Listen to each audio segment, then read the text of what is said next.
desk. Well, we're live. It's a snack for later. Oh no. Yeah, you can just lean down and... No, I'm not going to say that because nobody has any context whatsoever what's going on right now. Don't lick your desk, kids. Don't lick your desk. Unless you really want to. Hi, everybody.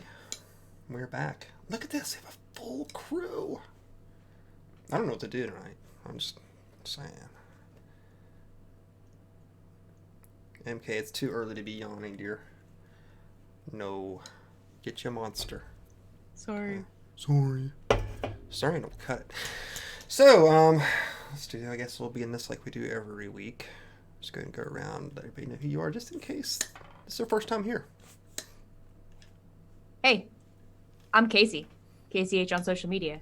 Today I'm playing Iliahin, Rise and Walker. Hey, I'm Karl. I'm playing Kahareth, Khoratari, the Kalashtar Paladin. Howdy, howdy. I'm MK, and I'm playing Colias Alexandra, the Bard. There was no alliteration in that. You have to do it again.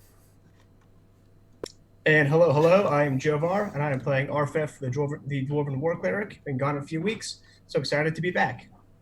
Hey. And hello, I'm Aras Savad, and I will be playing Nyx, aka Tabitha, the Rogue Bard. Wonderful. So, what happened last week? They want to take a shot at it?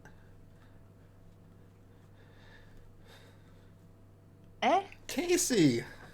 I could give it a shot. Week before last, we were chased into the underbelly of Sigil, by a Sarpedon regret monster that could change its shape. And then we rested down there, and then we meant to come back up, and my character, Ilya, went to scout ahead, but in doing so,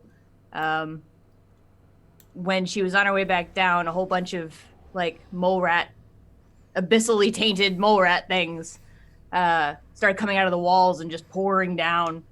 And it was kind of okay at first because they weren't doing anything to harm anybody. But then when the elevator finally stopped at the bottom, it reformed into Sarpedon's regret monster. So we were like, oh shit. So we started running for it, but there was a little bit of group separation on what to do about it. And some of us decided that we wanted to try to talk to it. One of us decided they wanted to fight it. So that happened.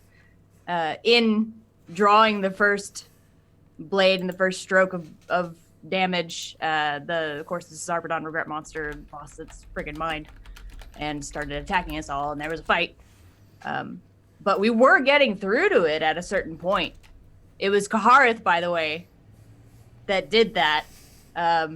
Colias was brave enough to directly approach that thing and be like, how can we help you? What do you want? What do you need? And it was talking to us for a little bit. And then Kahareth did his thing.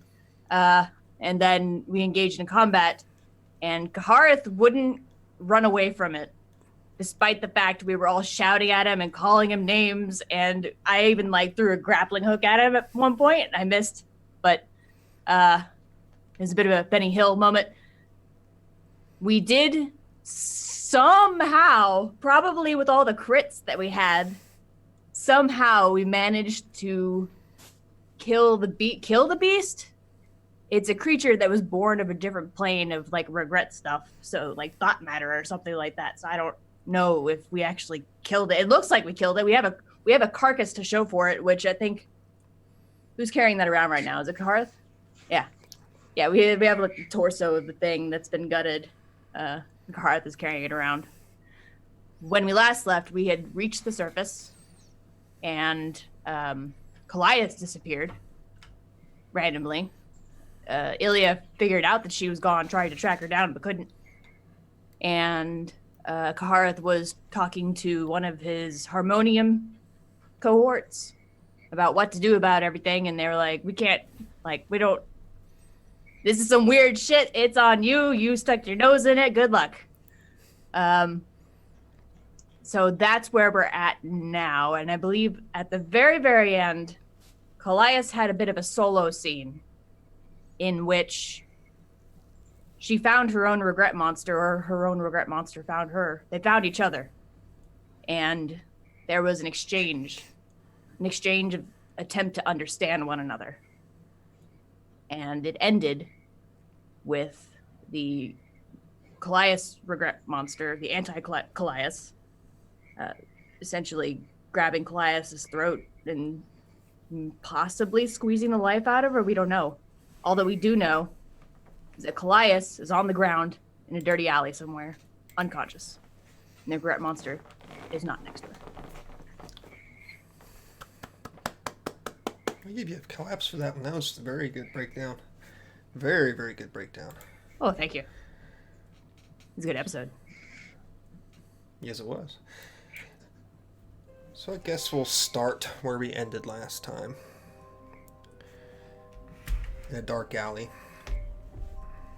Colias. Slowly awakening. Your whole body aches. It's like you've been rendered from head to toe. Chest feels a little heavy. Breathing staggered. And as you open your eyes, the vision slowly starts to unblur. You're face to face with a pink nose with whiskers, sort of nuzzling at you. Just a sound.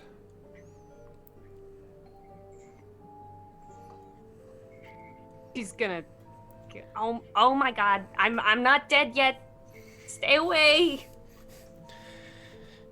So you withdraw slightly, looking down at the small rodent, the exposed brain pulsing.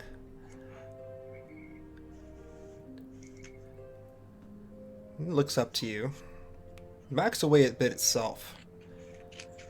You see it turn and make similar noises again. Just Ooh.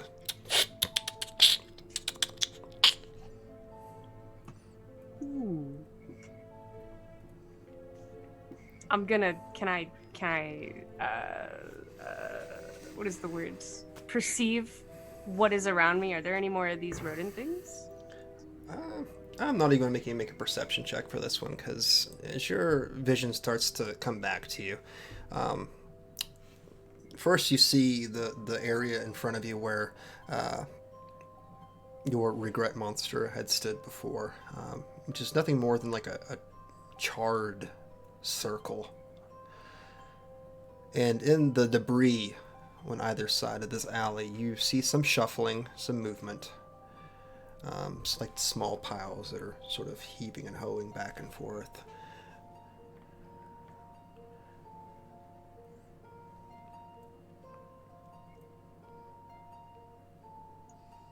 That's it. That's all you see. All right. Can I attempt to? You said it was like a charred spot. Is it like a pile of ash? You said. I'm sorry. No, it's more like you'd set a firework off, and there's that blast back there. Oh dang. All right. Well, darn.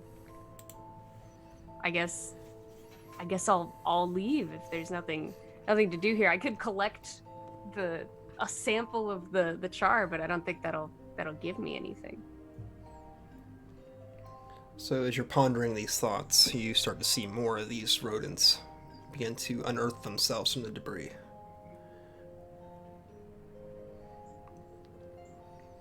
The one that was standing in front of you initially begins to take back off down the alley opposite of you.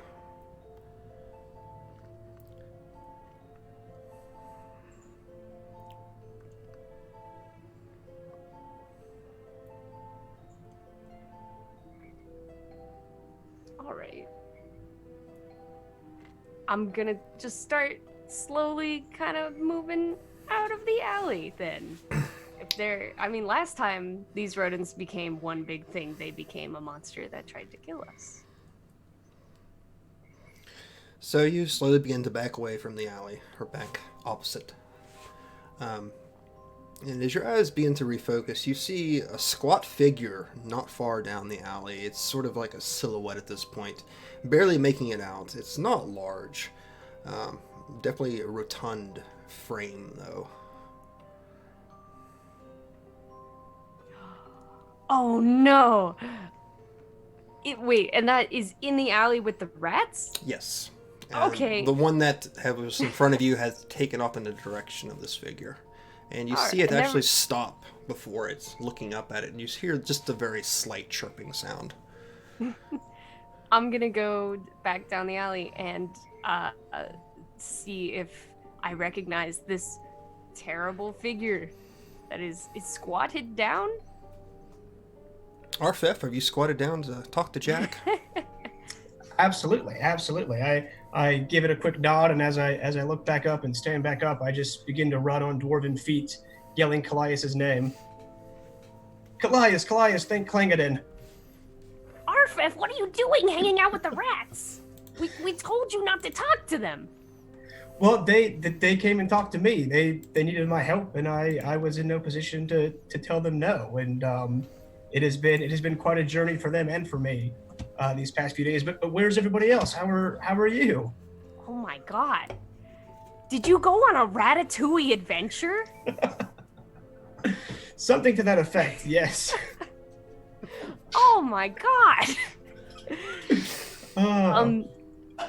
So much has when was the last time you were with us? So much has happened.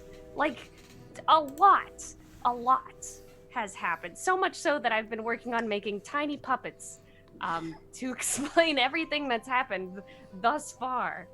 But I don't know if the puppets are gonna work out.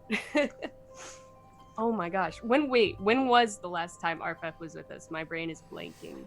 God, it was just before everybody had split up. Just before the Isle of Black Trees. Yeah. Yep. Okay. Yep. All right. Okay. So here's the deal. Oh goodness. We talked to a guy who told us all about the Isle of Black Trees. He sent us there and was like, "Hey, you should totally go there." We met like 5 dudes who were really cool. One was big. He was all about meat. He was like a meat monster guy, okay? And then like there were other people, and then we fought. What was his name? What was his name? Who did you fight? I'm sorry? We fought the regret monster of the guy. Oh, And man, he the was woods. there. Yeah. Goliath. Eliath.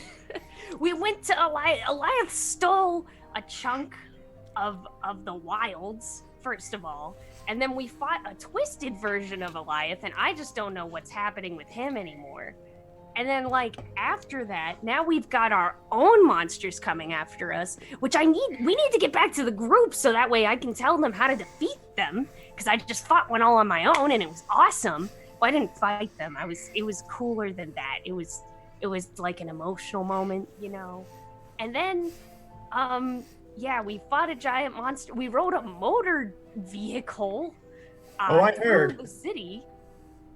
Yes! That was awesome. We met a dwarf named RK. She was cool. And now we're trying to just figure out what the heck is going on all the time. This whole time, Arphef is just looking at you, just very happy to be back with one of the party. Well, I'm not sure I understood half of that, but I'm just glad to hear that everybody seems to be okay. Where are they? Where have we left them? Or why are you alone? Well, I left them to go take care of business because they wouldn't listen to me, Arphef. Gosh, I wonder why. But last time, they were near the entrance to the underground. So I guess we should just go back that way. I don't know how long I've been passed out. But maybe we should find them at the usual spot. I think they said they were going to location. The Doom Guard, not the Doom Guard. The Harmonium. The harmonium. We'll piece this together, you and I promise. At this time, I'll look down at Jack Okay. and kind of look at him. I'll make the noises like a rat, even though him and I speak telepathically, and ask him to kind of just scout out the way towards the harmonium, and then at that point there, we can be safely reunited, and we'll kind of be repaid. Okay. Jack looks in the direction of this. I almost like it's a swarm, but it's definitely several of these cranium rats that have made their way from under this debris, sort of dragging the little pieces of paper and stick and behind them as they withdraw. He makes some sort of telepathic connection with them, and they begin to scatter. He looks back up to you. Squeaks a little bit. Over to Colias. Then back to you again. Are we to look for them?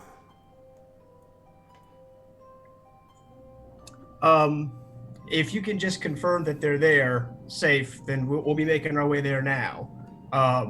We won't need nearly as many since we know where they are, but in case they've left that place, I don't want to have, we don't want to have to re-find them across Sigil unnecessarily. Gotcha.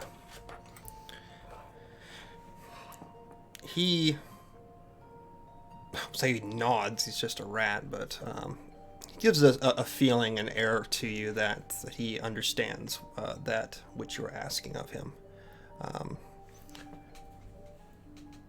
And then suddenly, his head snaps back down the alley, the way that you came from, Arphef. Colias, as you're looking past Arphef and down the alleyway, you see another figure, once again. Very gaunt, black silhouetted. Hard to make out the features from where you're at.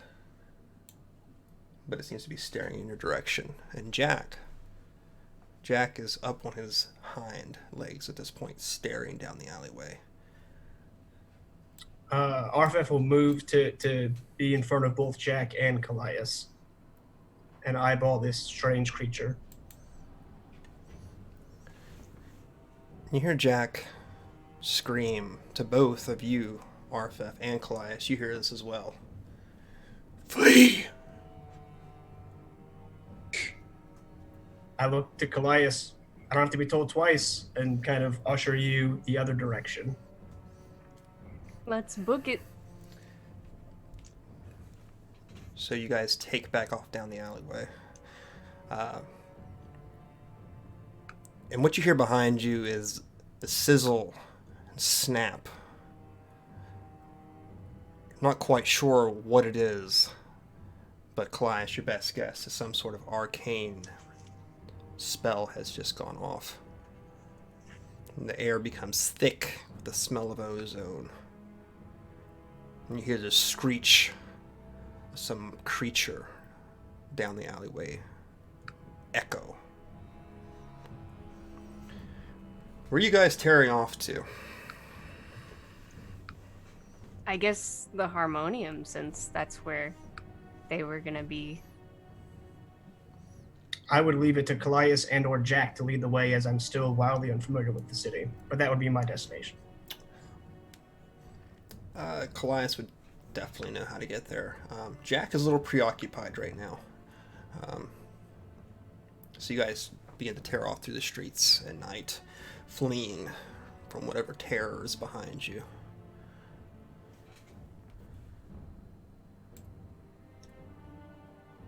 So, peak slowly begins to rise back over the city of Sigil. And Ilya and Tabitha and Kahareth, bearing the load of this torso of some aberration, have found their way to, I believe, some sort of medical tent.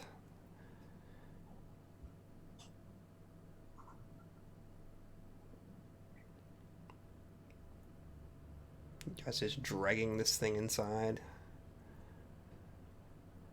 Yeah, Okay. Kahareth has it in a double bundled, right? Double bagged for sure. Bagged. Okay. So you go to this inside of this tent, sort of dragging this sack behind you. And even through the double layers that you have, you've noticed the scent of it has grown a little stronger, a little more quickly than you would have thought. There's definitely an odor of decay that has begun to waft from this bag. You take it to the medic of this sector. What, pray tell, is this medic's name, Kahareth? Kierkegaard. Did you say Kierkegaard? Yep. I just want to write that one down. So you have this, I guess we'll call him like a bone saw kind of guy who's, covered to gore up to his elbows. This table with all these metal instruments of saws and scalpels and any sort of field injury type of equipment. Sort of eyes you as you come in, Kahareth, with this large sack, and also to the two companions behind you.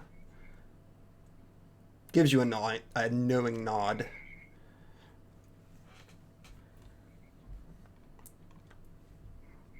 But you didn't look hurt. Why they pay you the big bucks. That's why they pay me shit all. And we're doing all right. It's this fella here that I've got in this bag, at least part of him anyway.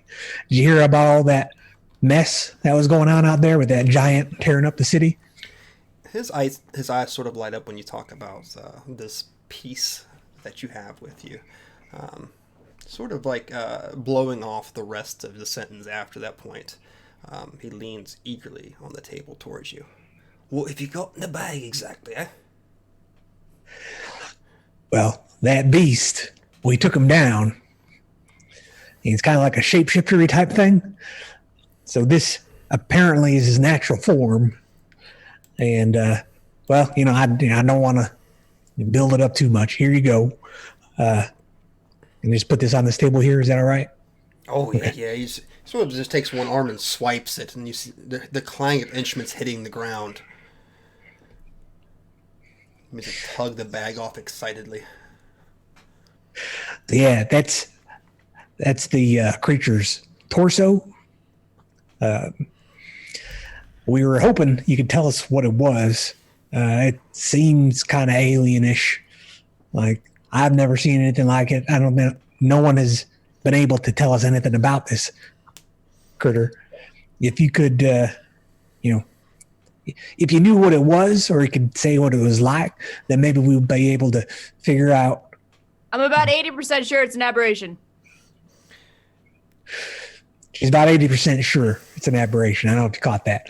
But what we want to do, because there are more of these fellas out there, and we want to make sure that we can be as best equipped as possible to take care of them. So if you tell us what it is and what I don't like, maybe we can get them before they wreck the rest of the city. Okay, so he's taken the bag off this creature, and the smells that are wafting from it are almost stomach churning. Where the rest of you might take a step back, he eagerly steps forward into it. Does not seem bothered by the situation whatsoever. I'm still wearing a different face, standing over near the door, not trying to get closer to that thing. That was disgusting. I am unfazed.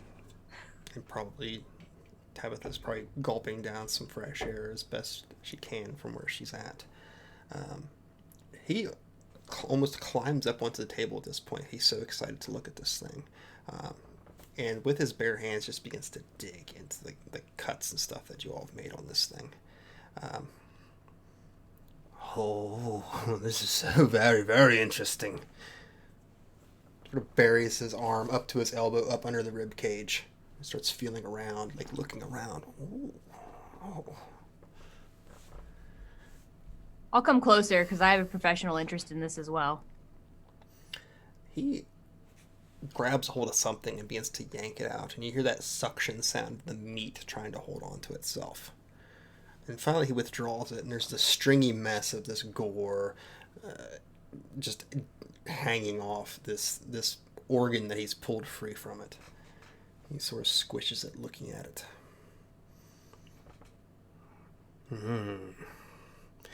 Definitely not of this world, huh? An aberration, you say? Fairly certain.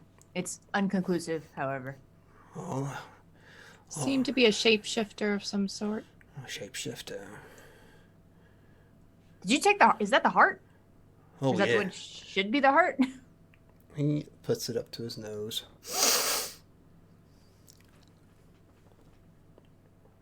Yeah, it's definitely his heart. Holds it out to you, as if you want to take a closer look at it. Yeah, sure. I'll take a. I won't lick it. But I'll kind of like play with the ventricles and be like, okay, that's not right. It should have 4. It is completely foreign. I'm not a medical person myself, but too many chambers, or the arteries don't seem to be pumping in the right direction. It's completely foreign. He sort of slaps the gore off his hand, wipes it on his shirt. Oh. So yeah, I would definitely say it's some sort of aberration. Not too dissimilar from sort of mind flayers and other types I've seen come in here before. You've seen a You've seen a mind flayer's heart? Oh, of course I have. Cool. What do you think the most effective way to kill one of these things would be? I think you proved it. You severed it apart, haven't you? Most things can't live without a head, after all. Most, not all, but most. True. I mean, I've only got part of the body here. You have to give me some sort of accreditation for this. It's at this point you notice that Tabitha's actually a little bit closer with a cloth over her mouth, but she's actually like, it was more the smell. See, Um, go ahead. I'm sorry. Well, I mean, looking at this rib cage, which part looks like it would be the easiest one to cut through with a knife if it was still alive? He takes the back of his wrist and begins to smack the breast on this thing. You're not getting a knife through that. That's what I thought. You'd have to go up underneath it. That's where the vitals are. So Okay. Oh, I guess I that was a chip from it hitting. No, okay. I was gonna say, so I don't know. I don't think I've ever encountered any shapeshifters anywhere. I mean, I guess you wouldn't know, right? But are shapeshifters particularly vulnerable to anything that you know of? It really depends on what kind you're talking about. I mean, if you're talking about some sort of lycanthrope, I mean, that's a whole other story. Usually some silvered weapons or some sort of like that. Otherwise, you have your general changelings, which really don't have any sort of, restriction on what really hurts them. If this is an aberration, it shapeshifts. Either it's some sort of innate ability it's got, or maybe it's learned how to do it itself. I mean, there are some of them druids out there that can do things like this that you're describing. You know much about aberrations?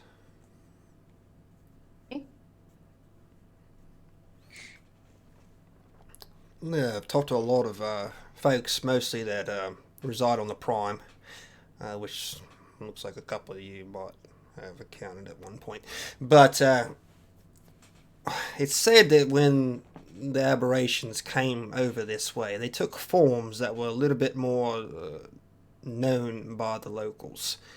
It's always a little bit more twisted. And that would probably make sense for what you got here. It seems like it's a piecemeal type of creature. definitely alien in its existence, and it makes it look like it tried to take some sort of form that was mostly recognizable, but definitely kept a lot of its originality. Fascinating. So where was this thing from, or where'd you find it at? It's some kind of strange alternate dimension based off of regret. It found us. It found you. Regret dimension, you said? Yeah.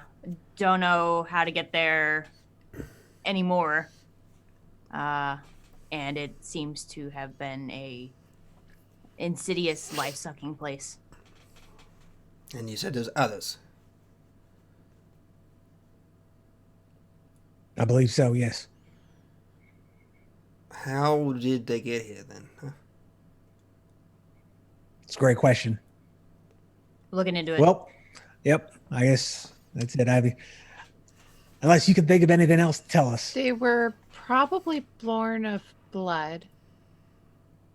Born of blood. Some sort of hokey ritual type magics, or...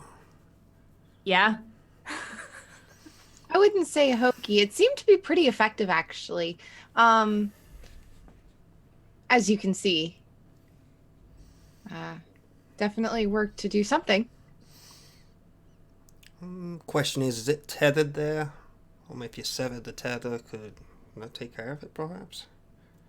It's a theory. Sort of like cutting, the silver cord. That could also unleash it, though. It's hard to tell. I really don't know what it is. I'm just giving you my best guess. Yeah, it's an aberration. Okay, well, if you have nothing else, I will take this back.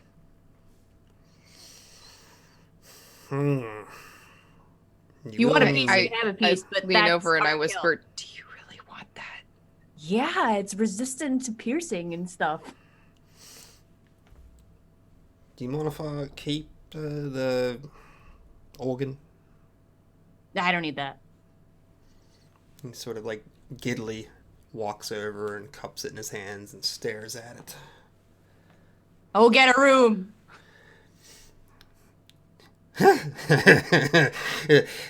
He walks over to a counter and opens a bottle and just shoves it down inside, caps it, You laughed at that way too hard. wipes his hands off again. That thing is in an advanced stage of decay, by the way, so I wouldn't probably hold on to it too much longer if I were you. Okay, yep, I'll get it treated.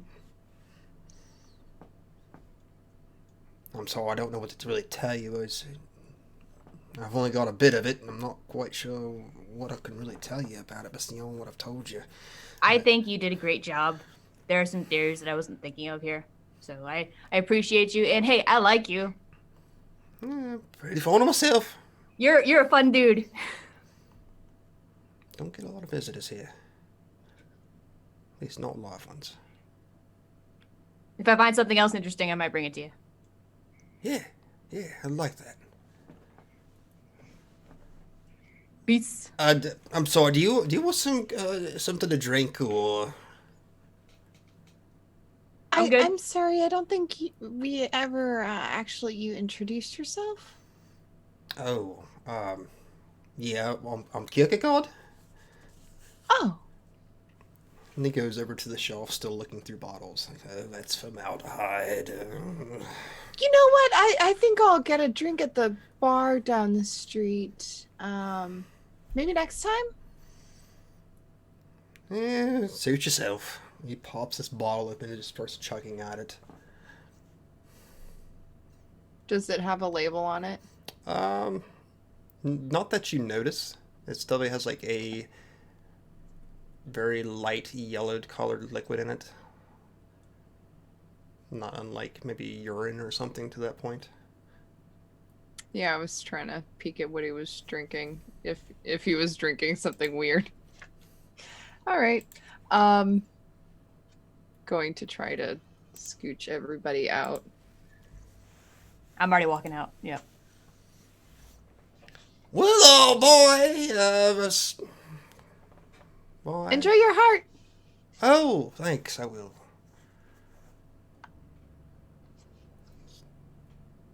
So when we're out, I'm sorry about that. I thought maybe. You've got some So- interesting medics in the in your faction. I don't think that fella belongs with the Harmonium at all. Are you sure he seemed like a hardhead? Seemed more like a cipher to me, or maybe even a sensate. Ugh. But yeah, I I thought that maybe he'd seen something like this before, but clearly not. So sorry to waste your time like that. I'm open to suggestions. Should we go try to find Colias or Arphef? I am not too concerned about that. I'm a little bit concerned, but not too concerned. Because it's like how would you go about finding them? All right. Well, I haven't devoted any thoughts to it yet, but if we wanted to, I could start doing that. But But like how? well, it's moot if we don't want to do it. So this is the thing: is do we want to do it? If we do, then we'll figure it out. If we don't want to do it, then Okay, it's so you not worth don't thinking you don't about. have any ideas right now. Nope. Okay, that's what I was getting at. Because the only one I have is Shemeska. Nope. Yep. Okay. All right. So alternatively, we could go check up on Gidramath and connect that part of the puzzle if we can. And or I would very much like to take this new piece of equipment I just got and clean it up a bit. Maybe treat it. Well, since Gedremak is kind of operating out of our normal spot, why don't we go there? While we're there, we can find a nice little corner where you can start shining that thing up. Sounds good? So you're gonna you got it, and you're gonna take care of it. Is that What? the torso? Yeah. You got it? Okay. Yeah. So get Yeah, no right. actually, you know, why exactly do you still have that thing? I just told you it's my new piece of equipment. I like my life. I would like to keep it. Yeah, but it's decaying super fast. I know how to do stuff to it that will treat it and make it so that it is not much less than, like, I don't know. You could think of it as a breastplate. It just looks really cool. Okay. All right. Well, let's go do that. Follow me. So you guys are returning to Gedramath. Good to know. Okay. So you all have made it back to the inn. Its name I would remember, that I don't remember. Butcher's Block. I was waiting for it. So you've made Yeah, yourself awesome. back to the Butcher's Block. I'm terrible at remembering my own names. Don't mind me. You see, I think it was the ogre that was running this establishment before, who's sort of wrangling more of these mugs behind the counter. Doesn't seem to be a lot of patrons in here today. It's definitely nobody that stands out. And you don't see Gedramath inside, of course. Otherwise, it's fairly quiet in here. You guys are pretty much the majority at this point. Hey, Good Tooth. Pitch your ale for this table, and do you have a bucket?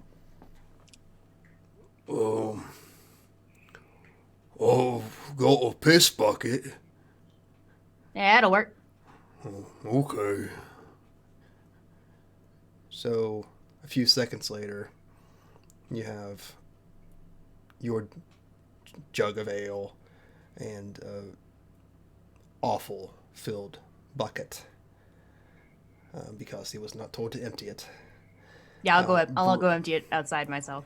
I'm not squeamish. Okay.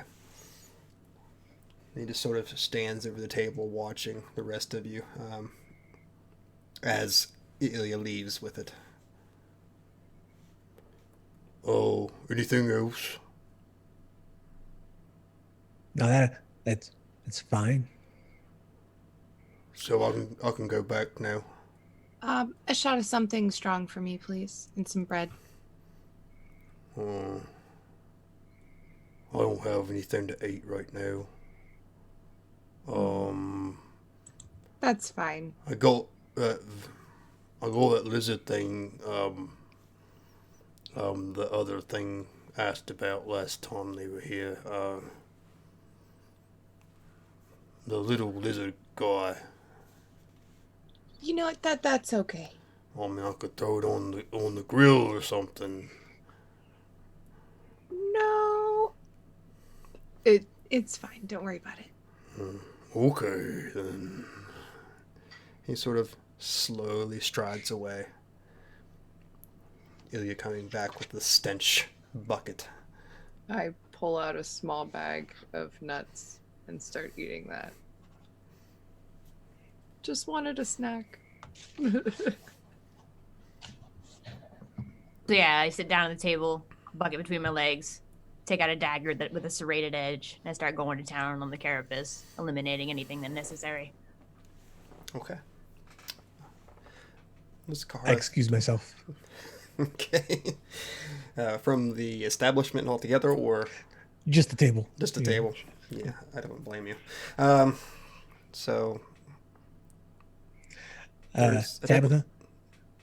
So there's definitely an odor now coming from this direction, even worse than the one the ogre was wafting.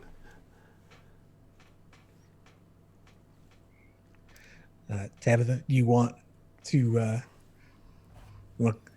you want us to go? Should we go and see if Gedramath is home? Well, if we talk to him, I feel like it might be best if everybody's there so that we don't have to start repeating the story over and over. Well, I can invite him out so we can. I don't know. He's not. I can't imagine he's gonna want to hang around with whatever Ilya's doing over there. I can stop. I was just thinking we could, hang out for a little while and see if Colias shows up.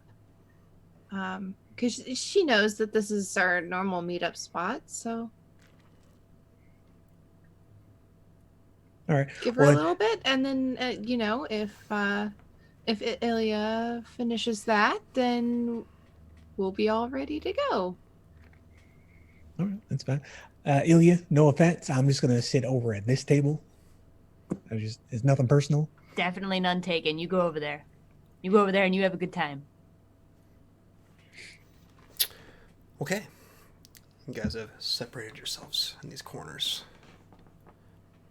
Arphef, Colias, been running all night long. Every once in a while you hear the crackle energy of a spell being cast.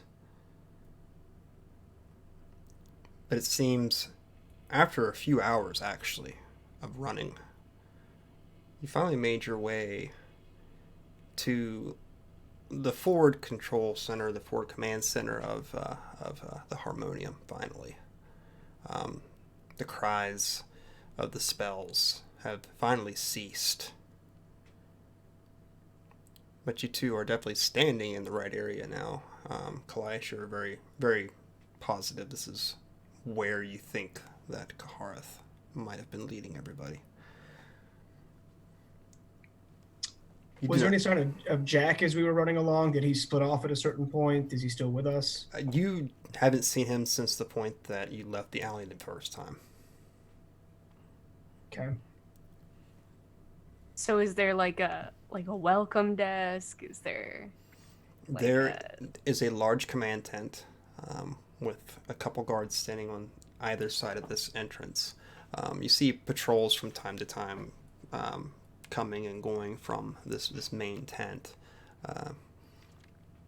You don't see Kahareth or Tabitha or Ilya here currently. Unless they're inside, of course. All right, Arphef. It looks like we're gonna have to ask. I don't see them anywhere. Nor I. Perhaps somebody inside knows. let's just ask anybody. And I'm gonna walk up to that one of those guards standing outside. Okay. Have you seen our friend Kahareth? He might have been with 2 other ladies, possibly. Slowly looks down at you, Colias. Now, what would you be wanting with them, huh?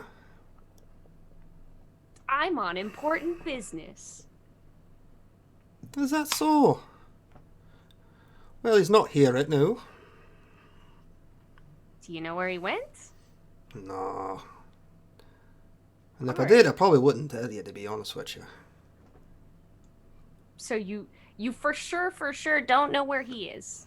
You're not just lying to me and telling me that if you did know, you would lie to me, but you're already lying to me?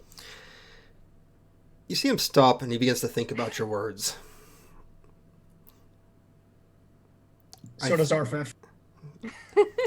I think that if I knew, or thought that I knew, and I thought that you know that I thought that I knew, I still wouldn't tell you. I think. All right. Well, that's all squared up now. I guess is the inside of this tent the command center? Yeah, it's like a forward center, not the main barracks of the Harmonium, but sort of an offstanding to where they can operate from within the hive itself. Okay. It's so large, I'm, you know. I'm gonna walk in with confidence then, and I'm gonna find someone who looks like the manager, the boss. The manager. Speak with your manager. The front desk person.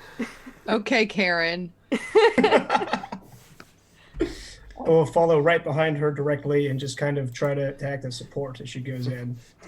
Karen encounters evil. Just a moment. Okay. So you don't make it that far, needless to say. The guards sort of begin to stand in your way, and no, go. You can't let children in here.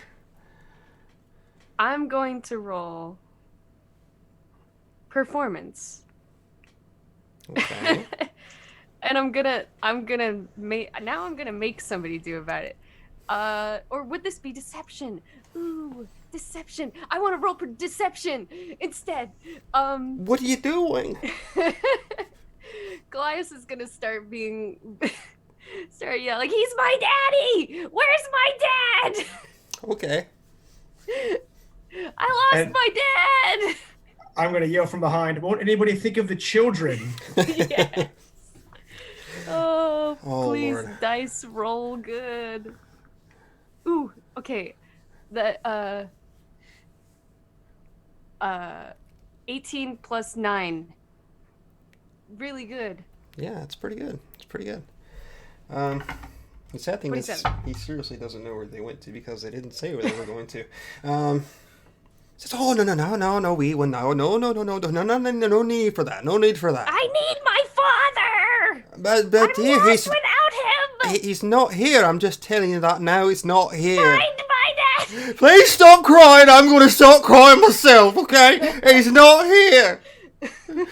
Please.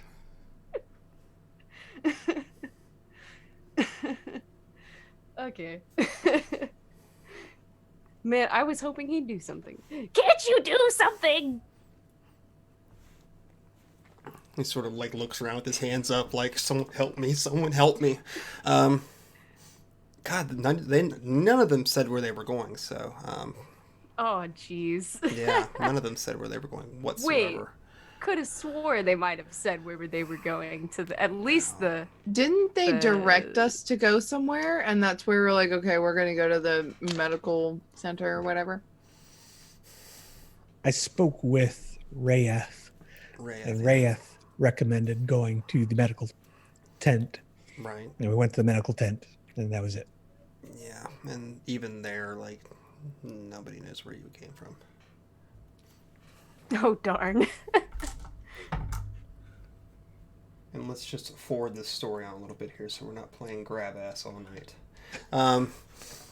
Arphef, finally you see the somewhat disheveled form of Jack begin to crawl around your feet.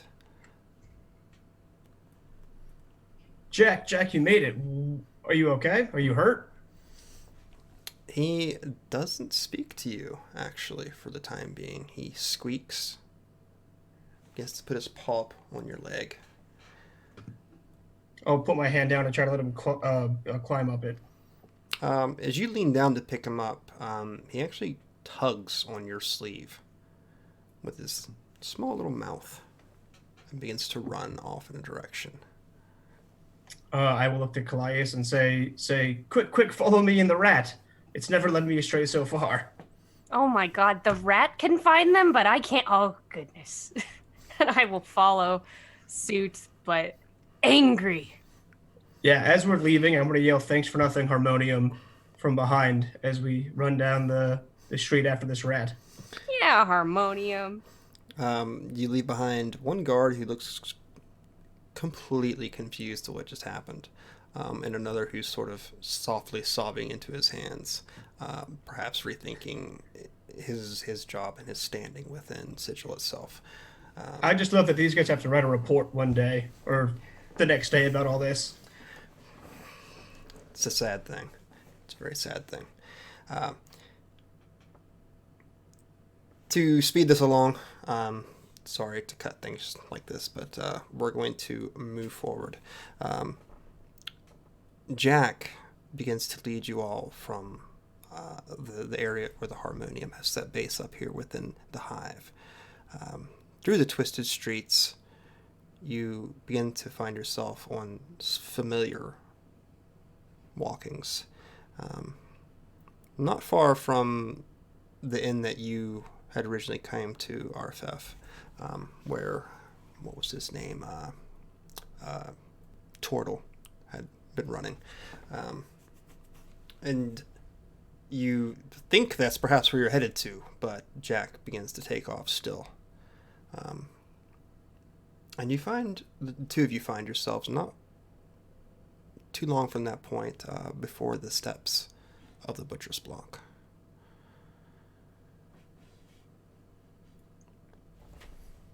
And I guess we would go into the Butcher's Block. And even from here, you guys have a faint smell of death coming from the doorway. This is probably them, I'll say as I open up the door to let both Jack and Colias in. Connecting points. Smells For like death. reference, how long have we been sitting there at the time that they walk in? Probably long enough for Ilya to have slothed off huge chunks of this creature. Perhaps maybe wash some of the gore off of it at this point. And you've had your heavy, strong drink brought to you in a glass probably way too large for you to really consume. But I will definitely help her with that. okay, so If she's drunken cool with with it. knives, it's always safe. Really good at drinking and playing with knives at the same time. So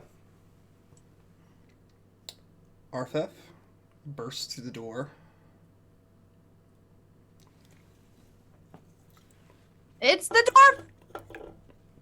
I found you, finally. See, I told you if we just waited, they'd find us. You nailed it. And What on Colias. earth is that smell? Oh, sorry. That's me. After a while, you get so used to it, you can't smell anything at all. I should have known, I say as I look at Ilya.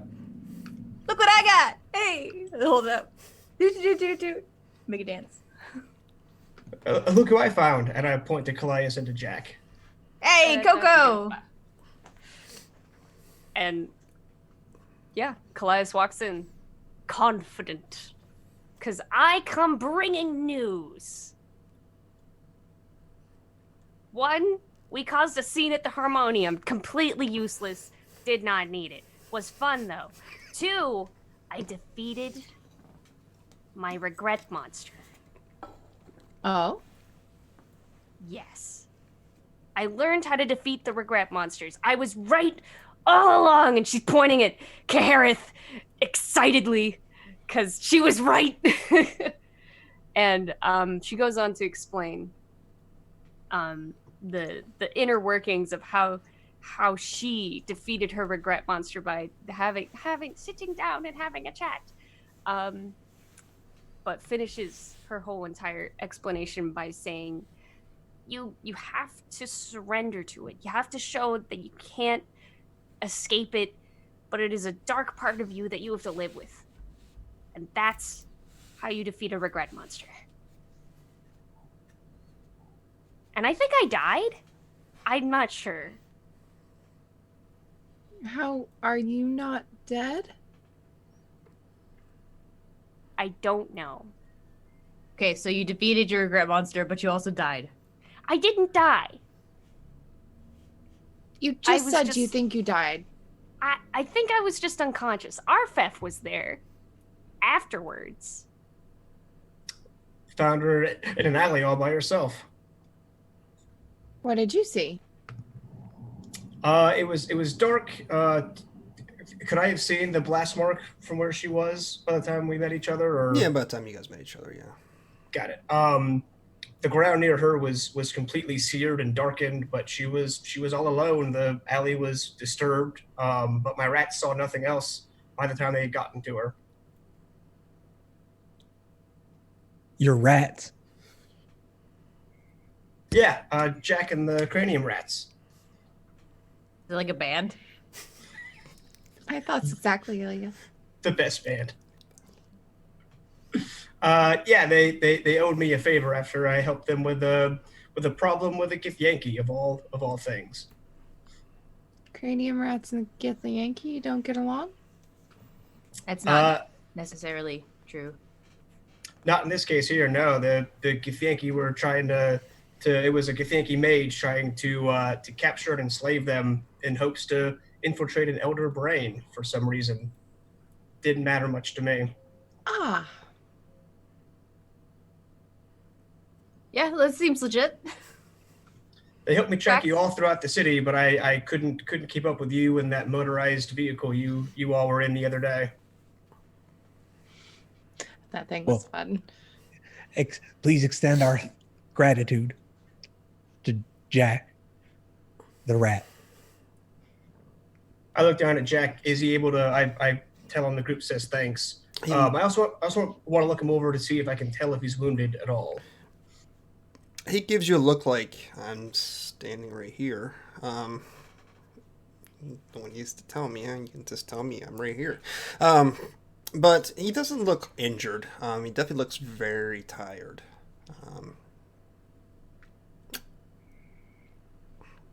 He had a trip, needless to say. He looks like he expended a lot of energy during the time that you two got separated. I take some of the last nuts out of the pouch that I was eating from, and I put it down on the floor in front of Jack. I say, thank you. I too will stand up and go place down my cup of ale. I'm like, you're welcome to it. Jack looks up to Arphef, as if looking for approval. And I finally give him a nod. Yep. skitters down his arm down onto the table and begins to grab this nut and just begins to chew at it, staring at Tabitha. This little brain pulsing on his head. These like silver eyes just staring at you. By the way, Arphef, Tabitha does not look the way that she looked when you last saw her. The only thing that's the same is her voice. She's wearing the face of a wood elf with brown curly hair in a braid. Freckles everywhere. Definitely not the same person that you met. Is her clothes the same, or are those changed with her Clothes are appearance the as well? same. Clothes are the same. Yeah, she probably has a dark green cloak now, but Tabitha, it seems as though you've been through a greater journey than I have, it appears. Yes. Actually, Colias, what exactly did you say to your mother? Well, I just kind of we talked. We talked. We had a nice conversation about how I need to accept certain aspects of my life. And then in the end, I accepted my regret as a part of me. It was very difficult.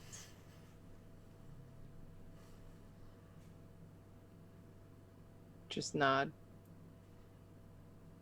Take another sip of my very strong drink. Did it hurt? Did it hurt? Well, I was strangled almost to death, but That makes a lot of sense. and this time Colias is going to look very pointedly at Tabitha and be like, but it was very difficult.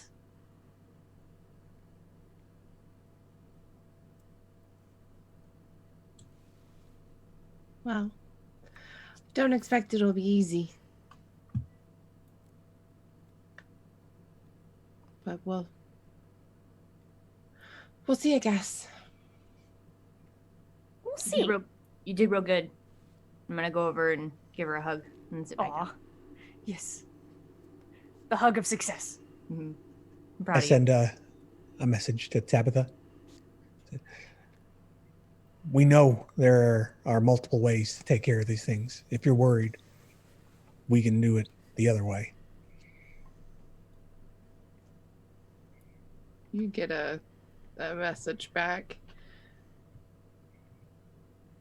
It was never a question which way I was going to do it. Or at least attempt it.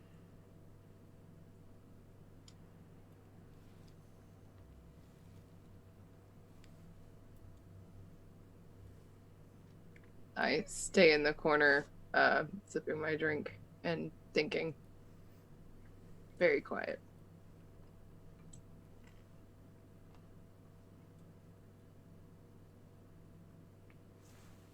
So then these regret monsters are real, Arphef says, looking around to the rest of the party. I thought they were just the animated thoughts of a child awoken in an alley from a dream. Oh no, they're real. Actually, if you want to go to the sensatorium, we can put the memory directly into your brain. I don't know if that'll be entirely necessary. I'll take your word for it and the evidence on the table. Okay, but if you're curious, just know it's there. So Kahareth is, is looking uncomfortable. It'll clear his throat. So, all right. The reason we came to this place is because we wanted to talk to Gedremath, and the reason we wanted to talk to Gedremath is because we think he can help us find the other fellas that went with you guys to the Isle of Black Trees. Is that something we want to do right now, or do we want to try and wrestle with Tabitha's regret?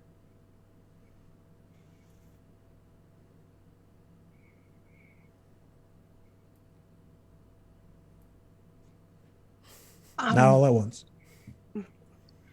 Well, we're all here, so we might as well, see if he's there. He might not even know where anybody else is. All right. Weren't you interested, Kahareth, in the other potential regret monsters that were not a part of us? I am quite. Did we know if maybe they're bound to that plane, or they were talking about a tether? Is a theory that that medical fella had? What about it? We can ask Gedremath about it. I mean, he thought he knew something about the plane to begin with, or the demi-plane, or whatever it was. Yeah. If nothing else, it'll be good to let him know that this is a hazard of accessing it. Sure. All right. Well, does anyone want to do the honors, or would you like me to? Oh, I will. I walk up to the doorway and I turn around and I wink at Kahareth, and then I turn back to the doorway and I say, I bought some shoes from a drug dealer. I didn't know what he laced them with, but I was tripping all day. Okay. The portal flashes to life, ripping asunder space and time before your very eyes.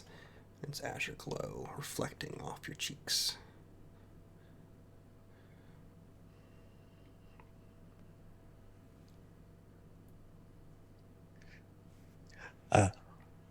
Get your math. You in there?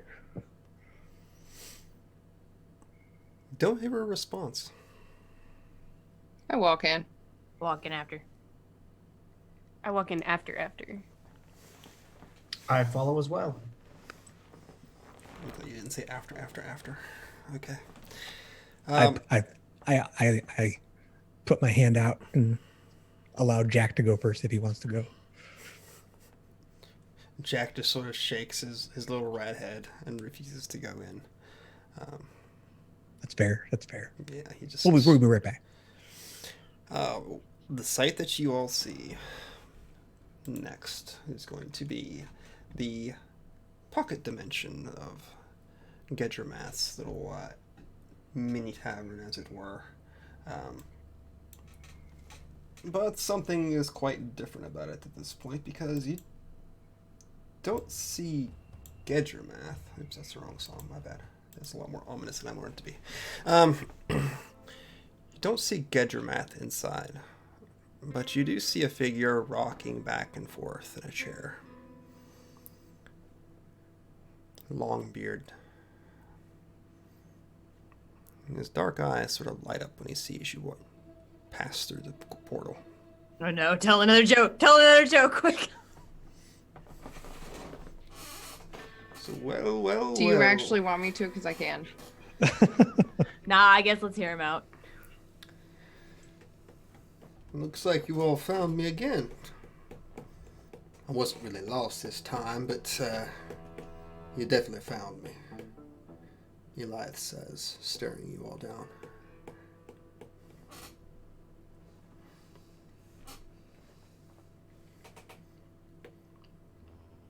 So what brings you here? What brings you here?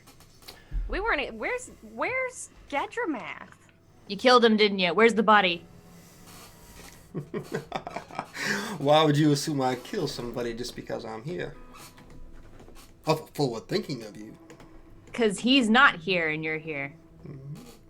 Maybe he's out frolicking around in the city. You're also really creepy. It's a good point. After the heat that he's been under, I don't see him coming out of hiding for a good long time. You see, Gedremath wanted so much from me. I thought it was time to repay him.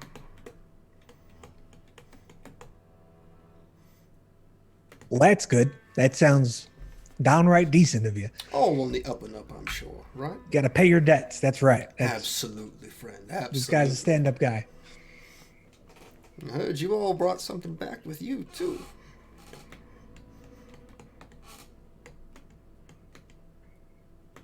You been having fun with those? Fun'd be a word. Adjacent. Be like, look what I got. Hold up the torso. Why are you carrying that around? Because it's mine. Someone's going to steal it if I leave it at 3 Tooths. That's a good question. It's quite morbid. It's a breastplate. Come on. Grow up. Quite literally a breastplate, yes.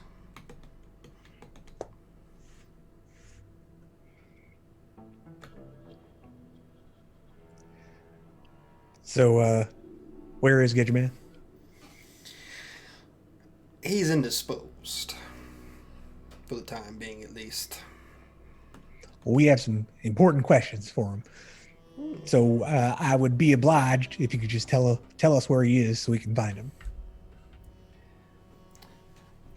He would be in a place most outside of Sigil at this point. If you care to go back to the Isle, you're welcome to go find him there. Well, I mean, I guess he was seeking that place in the first place. Oh, So- yes, he was. Kind of poetic justice. He gets to wrestle with his own past now.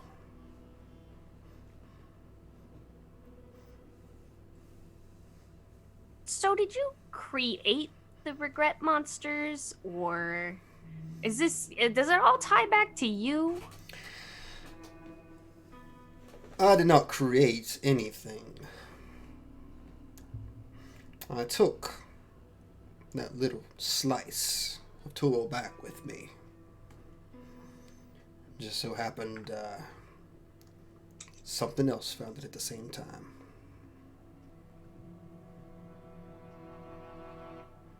That would coincide with what the medic said. So is Gedremath a prisoner on this plane? I suppose that would be an accurate representation of his current circumstances. Well, I do believe you are holding him unlawfully, and I do insist that you release him. Oh my god. He wanted to go there. That's his own damn fault. Leave it be. She has a point. That's what he's been searching for a long time. Sure, It'll be good but- for him. that may very well be. But if this gentleman here is holding that gentleman prisoner, I cannot abide this miscarriage of justice. I need to do something about it. Now, sir, you will release Gedremath from whatever it is that you made. For the record, I do not agree with him. So righteous. So powerful. If you want him released, I have no problem taking you back, young sir. Just be careful you don't become a monster yourself in the process. I said nothing about going there myself. I asked you to release him. You are holding him there prisoner, Well, so I insist that you release him. someone's got to go fetch him out. Well, your monster is defeated, so And who's to say It that seems I'm like- going to not just go there and not let him go? Your good standing couldn't possibly stand with that circumstance, could it? I just believe you're a man of your honor. If you say you're going to do something, you're going to do it, right? I mean, what kind of man would just lie to another man? That doesn't make any sense. Are you sure you're from around here, son? No, he's not. That make a lot of sense. Tell you what, I'd be more than happy to go release him and whatever follows him from that plane. But I just need to have a question answered on my behalf.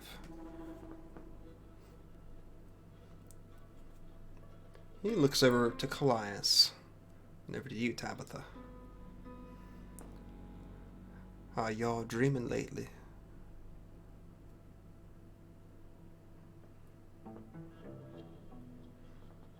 Yes. Why? Just call it curiosity's sake. You see, I haven't dreamed for a while now. Not since you all came and took care of business.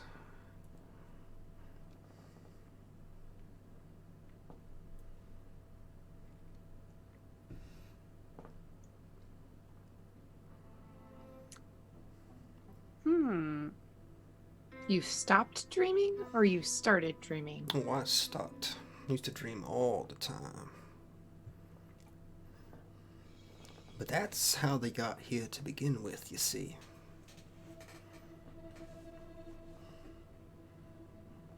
What do you mean? It's how they get in your head. It's how they manifest.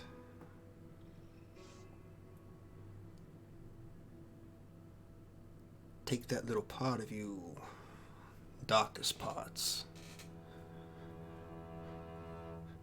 personify themselves in flesh and bone.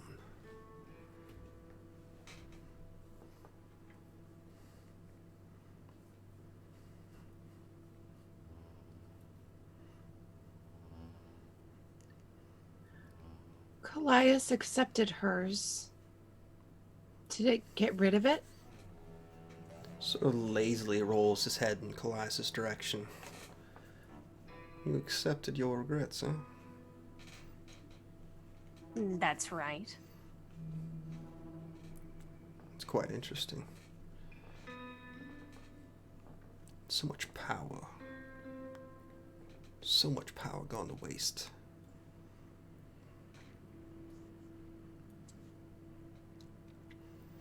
At least for the time being, yes, I would say that it is gone. Perhaps forever. Can't really tell.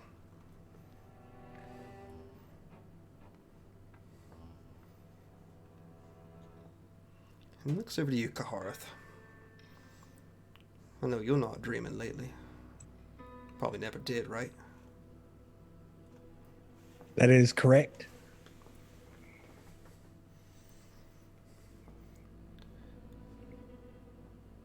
What sort of pathways do you have access to, friend?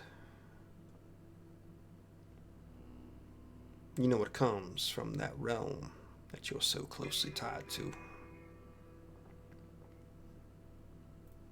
Yes, I do, and I do not believe it right for conversation. Right for conversation.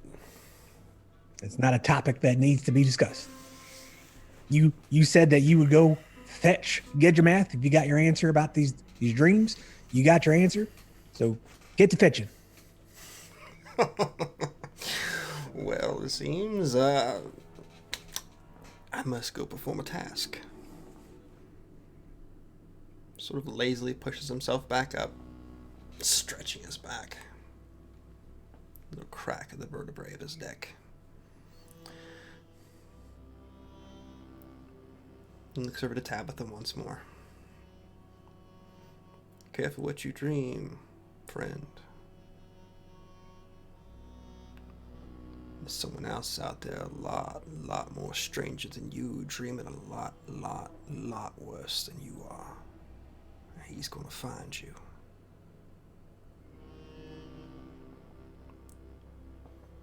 He begins to walk past you.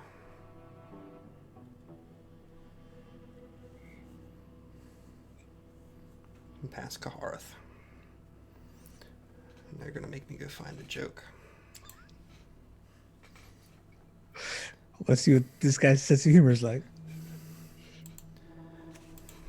Please tell me he's like standing at the door like this is real time. He's actually struggling to like come up with a joke. If it looks like he's having a hard time, I will open my mouth to speak. Unless he stops me. He sort of turns and lazily looks back at you all. What do you give an armless child on the Yule? Doesn't matter. Boy can't open it anyway. Portal flares open, and he steps through. That's so fucked up. Damn. So fucked up. And Goliath vanishes from view. Has he always been this pleasant, guys?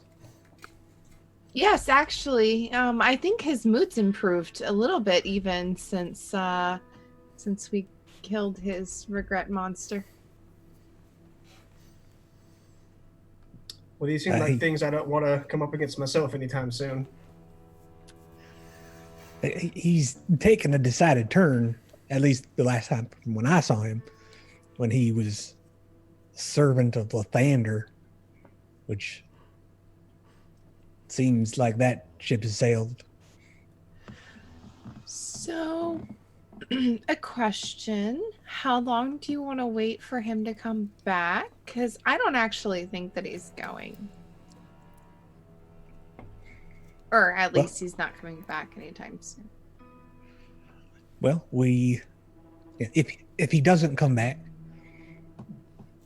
then we still got to take care of the beast that's stalking you. And the reason we came here was to find the fellas who have their own beasts. So if this doesn't work, then we'll just have to try another way to do that. Are we not going to discuss the mother load of information he just dropped on us? Oh, I was going to get to that, but I was just wondering if you wanted to wait here or if you want to go outside first and we can continue drinking. Oh, drinking. That's a good point. Aye. I'm for drinking. All right. And I turn to the door. If a child refuses to sleep during nap time, are they guilty of resisting arrest?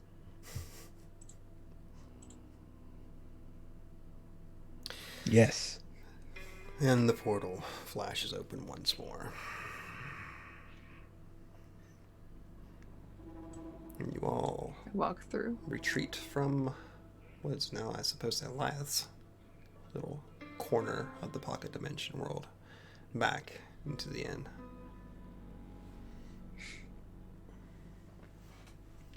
And I think of any time, we might just take a quick break. I think it's been like an hour and a half now, so we'll be back in a few minutes. So stick around. We'll have an info trade, I suppose. See you soon.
So once again, you step back into the inn. And there's that smell once more. And you see your bucket, Elia, now sitting on the counter in front of the large ogre, who's sort of pawing through it currently, looking at all the fleshy strands. Curious. It's all yours, buddy. Okay.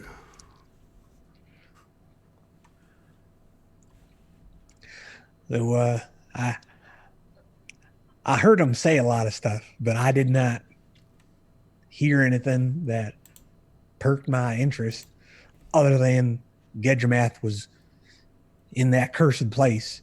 What do you all hear that's got you on edge? I heard him make a connection between the realm of regrets and the realm of dreams. Yeah, he was kind of clear about that to you, Kahareth. Yeah.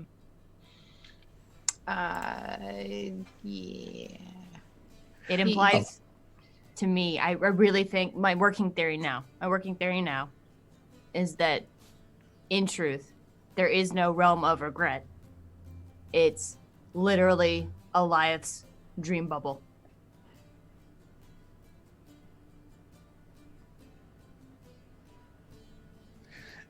I don't think it's a leap to say that regrets are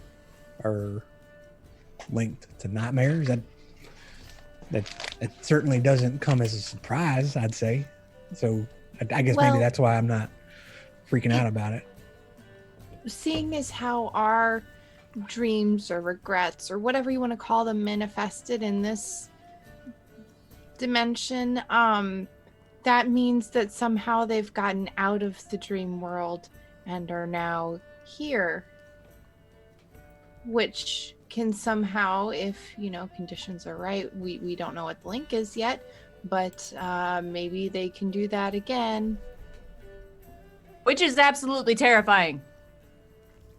Lastly, there seems to be a detrimental effect to destroying our regret monster as well. The whole not dreams things, and I mean, he's always kind of seemed a little unhinged. Well, I guess we'll see if I have a dream and can still connect with, I guess, the dream realm, which I didn't actually believe existed until just a little bit ago.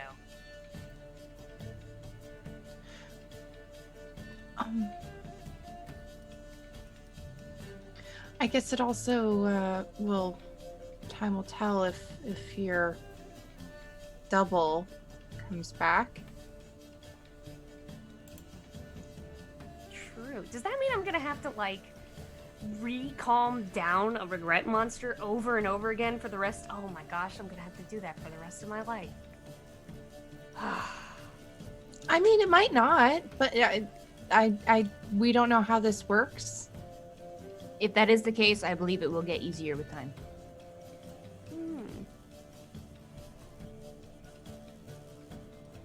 Hopefully. You just keep at it. It'll get easier. I promise. Okay, so I guess the takeaway that we're going with is that these regret monsters are actually the Dalkir, the demons from the realm of dreams. Is that what you're suggesting? Well, maybe not that, but maybe something else from the realm of dreams, or something related to it, somehow manifesting from the connection that we're making to it. But we can't rule that out either. Whatever you said, the Dalkir, was it? Yeah, that's what they're called. They are fiends, and they are beyond redemption. So that, I mean, Colias' experience makes me think that is not what these things are. A demon would not just disappear with its hands around a mortal's throat. I can't imagine. Well, if we go by what the medic from the Harmonium said, he suggested that it wasn't pure, whatever that is, but that it actually latched on to whatever we provided. Also, does that mean we all have regret monsters now, not just those of us who went to the Isle of Black Trees? Possibly. Well, that's Arphef. a bummer. Arphef looks kind of a little bit worried at that particular thought as it's said aloud. Have you been having nightmares? Nothing in particular the past few nights, but I feel almost assured to have one now.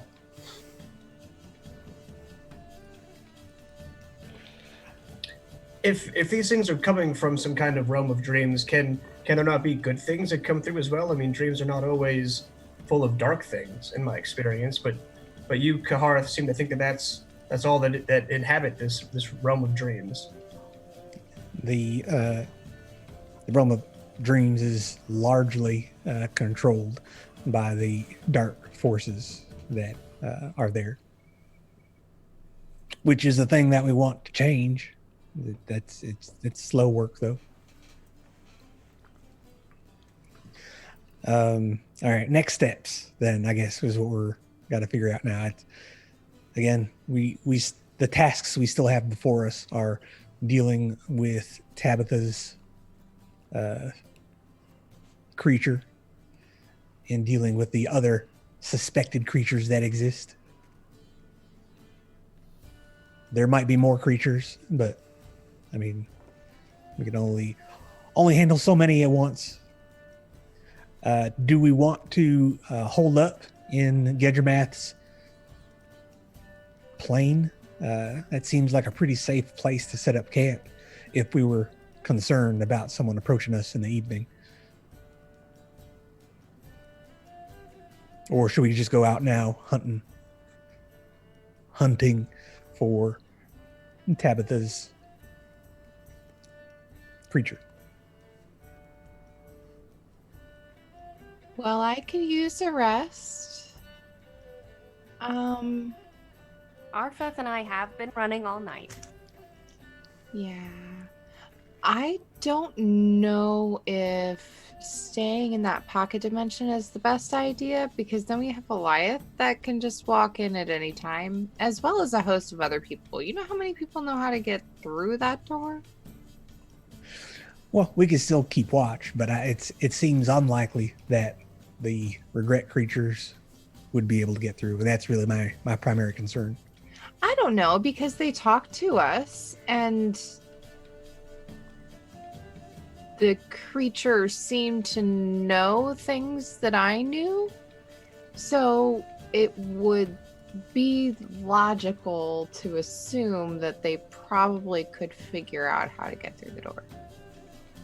I may be able to offer an alternative sanctuary if you do not want to rest on this plane. I'm listening. I honestly don't know what I will come up with, but I can locate a door.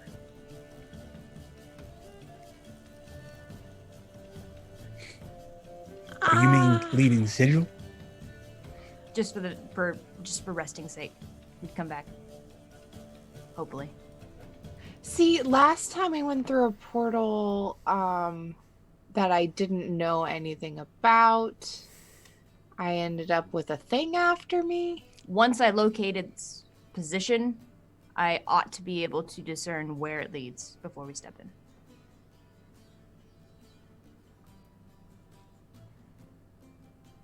It's worth a try. Okay. We need to not be here, so are we done here? I'm gonna look around for Jack real quick and see if he's still with his nuts and beer. It's nuts and beer. He's just skittering around on the floor at this point, looking for scraps. The nuts are long gone by now. Didn't touch the alcohol. sort of perks up when he sees you all come out. Sort of lays around your feet, Arphef. Just silent, listening. I'll look down to him and I'll say out loud rather than do it telepathically. And I'll say, Jack, certainly our debt to each other is fully repaid now. So feel free to stay with us if you wish, or go about the city at your own safety. And while there's nothing else owed in either direction, if you or your fellow rats do sense these creatures about the city again and wish to inform us, these are, it would probably be in all our best interest to get these things out of sigil. So any heads up on their location would be appreciated. He looks up to you, Arphef, and speaks to you alone. As the one that chased you last night. Is that what one of them was, Jack? It was. Well, definitely steer clear of them yourself. But if you become aware of any of their locations, indeed, please let us know. But stay safe out here in Sigil.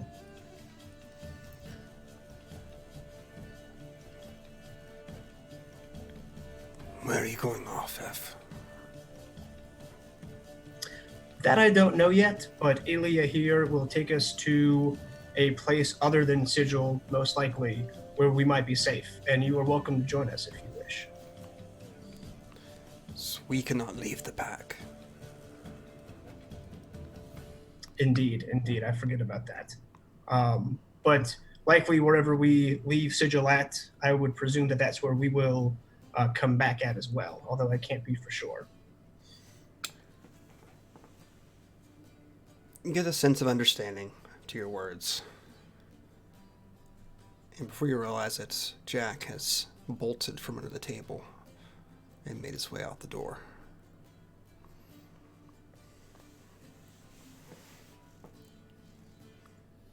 I look to the group. Hopefully he'll bring word of any of these monsters about the city, should him or his fellow rats come across them. Lean forward towards you. I'm gonna need that story one day. Indeed, over many, many more ales, I assure you. In full. It is quite the tale.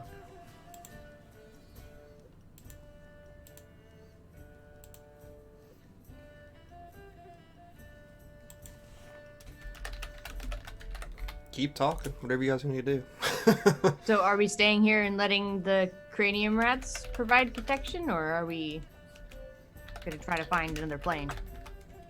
I'm down to leave this plane.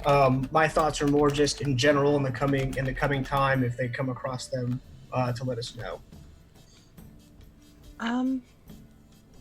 Might be worth finding another plane. Just to be safe. Okie doke. Follow me. Wait. A quick question. Mm-hmm. Thinking back to the creature we saw in the alleyway, did Colias recognize the creature? You didn't approach it. Like I said, you saw a small silhouette. So you're not really sure which one it could have been. Based on both Tabitha's stature and Vesper's stature, either one could have been very likely of the two.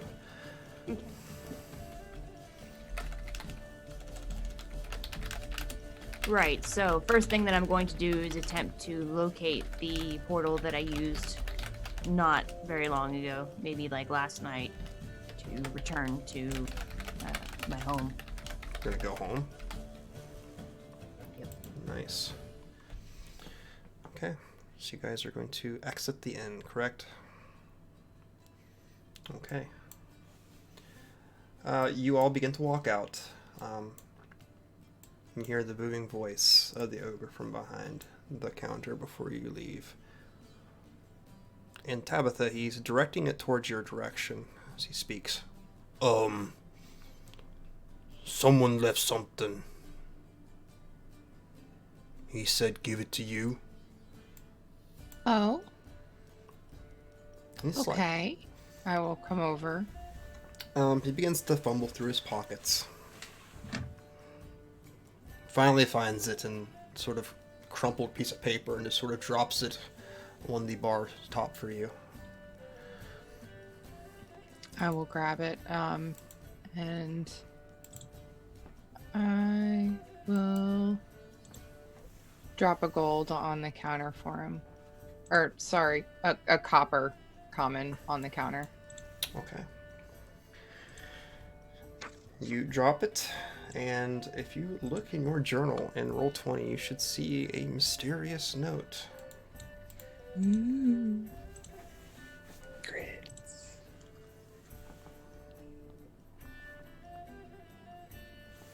So, what did one barrier say to the other barrier? Was that I don't know. I don't speak barrier. Lovely. They don't have their own language, I don't think.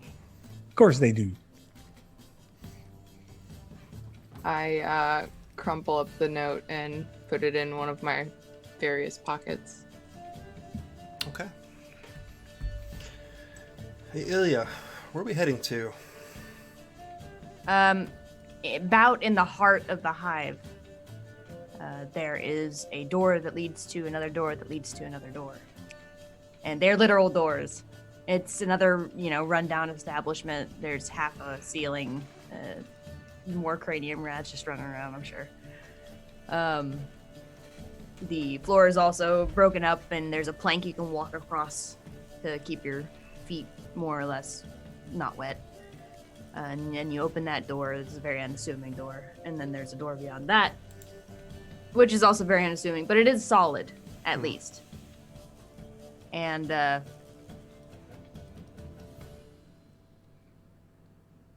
before pulling it open, Ilya goes like this. And then opens it. And hopefully that will be the portal back to her home plane. Okay. So, you perform the intricate somatic and verbal components to unlock this doorway. And the portal blazes to life before you.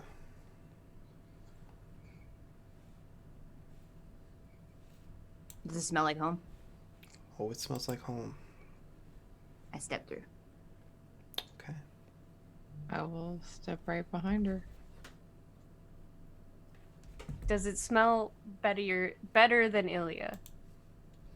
Yes. Definitively yes. Let's say she's got I guess she's got the rib cage of a dead creature around her, but she's got to mostly clean off at this point. Colias will also step through the portal. Okay.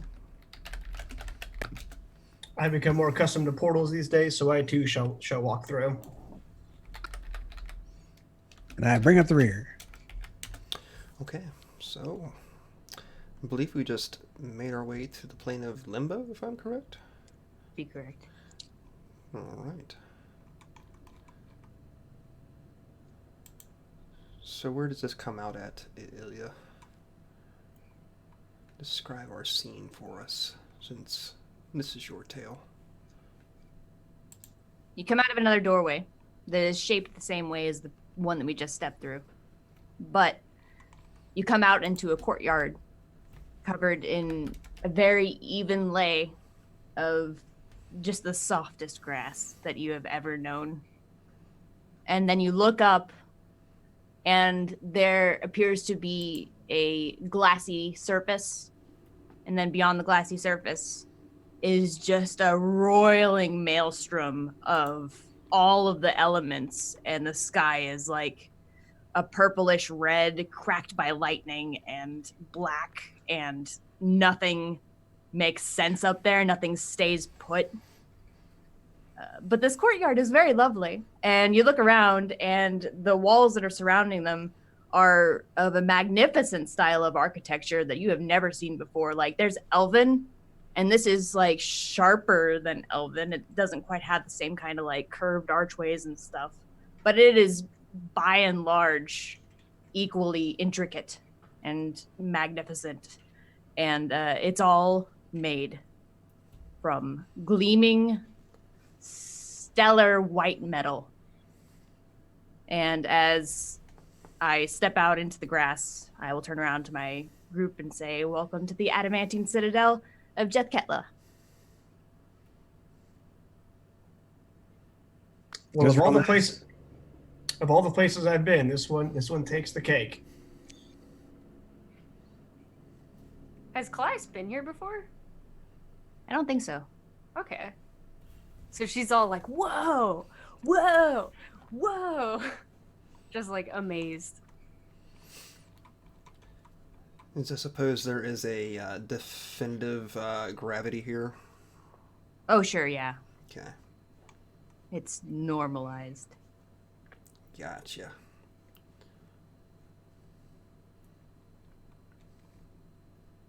Wow. And you don't know where Just- the light's coming from, by the way, but it looks like it's daylight somehow. Looking around at everything, wide-eyed. There are probably some very thin, tall people with the yellowish green pallor that are up on some second and third stories, just kind of looking down at us like, Mhm. And maybe not like really defensive, because if you did step out of a portal with a known key. Is this where you go when you go to sleep? No, I sleep wherever I am. This is like as far as a home can be defined for me. This is it. Ah. Wow. Yeah. I'll show you to something that'll work for a room. I'll walk along. I'm gonna go try to find my Zerth master. Okay. So you all begin to walk towards the Adamantium Citadel, is that what you called it? The adamantine citadel of Jethketla. Yeah, I'm going to remember that one. And the footprints leave behind are sort of the grass, what would normally part, sort of puffs up into smoke as you walk. Instead of laying flat, it just seems to vanish and then slowly reform itself back behind you as the will of the creator of this place takes control once more. You enter in these echoing, vault-ceilinged halls. They almost seem implausibly big. They should be crushing under their own weight. Just seem to stand in impossible angles and impossible heights.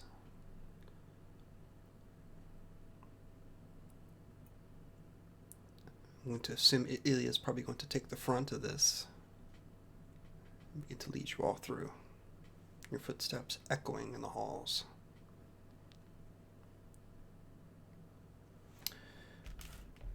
Where would we find this person, Ilya, within these great halls? There is a dedicated,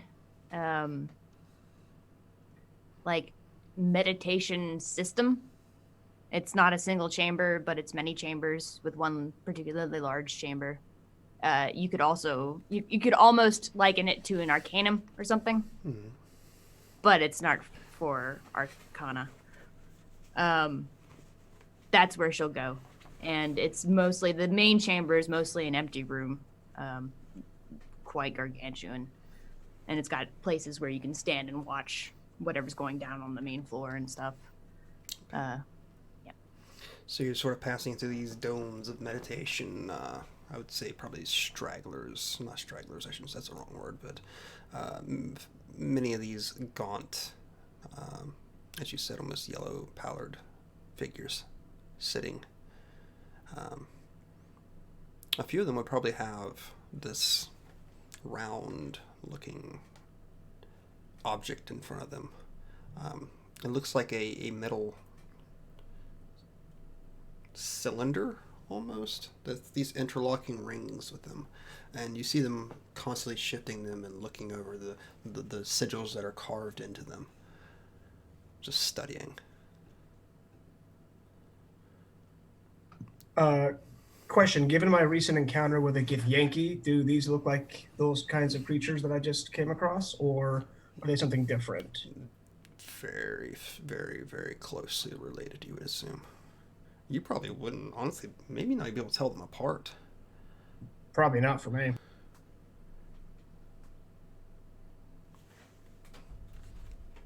Okay, are we looking for someone in particular, or are we just finding somewhere to rest for the evening? No, I would like to actually, because they're very particular about what happens in their adamantine citadels. I don't want to,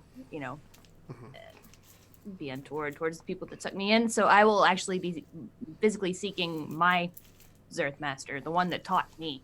Okay. Who is a Githzerai by the name of Nell Legweek. Awesome.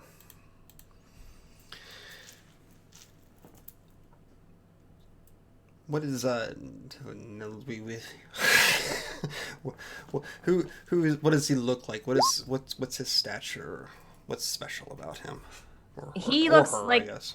No, it's a he, and he looks like an old version of the inhabitants of this place. He's got a full-on Fu Manchu mustache, long silver hair, and physically he actually looks like he's got a bunch of robes on over it, but he doesn't look like an old man, like physically. It's just in like the hair and the laugh lines. Okay. So you approach your master, who would assume is probably is he like a monk type of meditative figure, or an arcane sort of figure, or? He's a monk. He's totally a monk. Okay. Then more than likely he's probably studying the unbroken circle before him. Sitting in his lap, looking up to you as you walk in.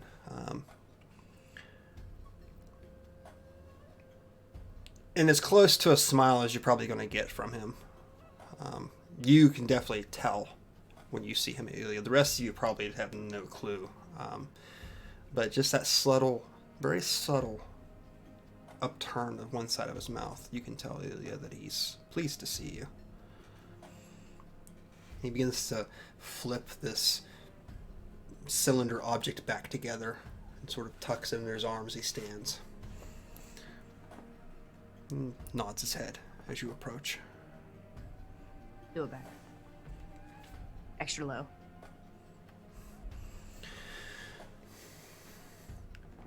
So what brings you back here? My companions and I seek refuge for enough time to rest. Master. Well, you know you're always welcome here. She looked troubled, yeah. Of course. Yes. The plot has only thickened. So I suppose our counsel from last time didn't reveal much. No, but I do believe that it will come in handy later. Still. How could it not? Nods and looks to the rest of you. Introductions, perhaps, Ilya? Start just nudging the closest person. Like, come on. I bow my head low and I say, I'm Tabitha. Nice to meet you. And he nods his head in direction. Sorry. Nope. Colias will do a little curtsy and be like, Colias Alexandra. He gives you a long look, Colias, as he begins to look you up and down.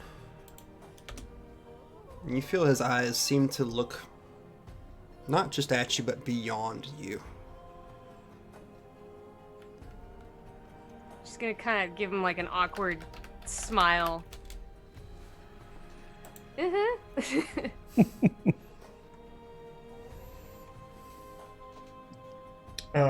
Arphef will kind of snap to attention, as is his old habit, and say, Arphef at your service. Kahareth, Khoratari, the sigil harmonium.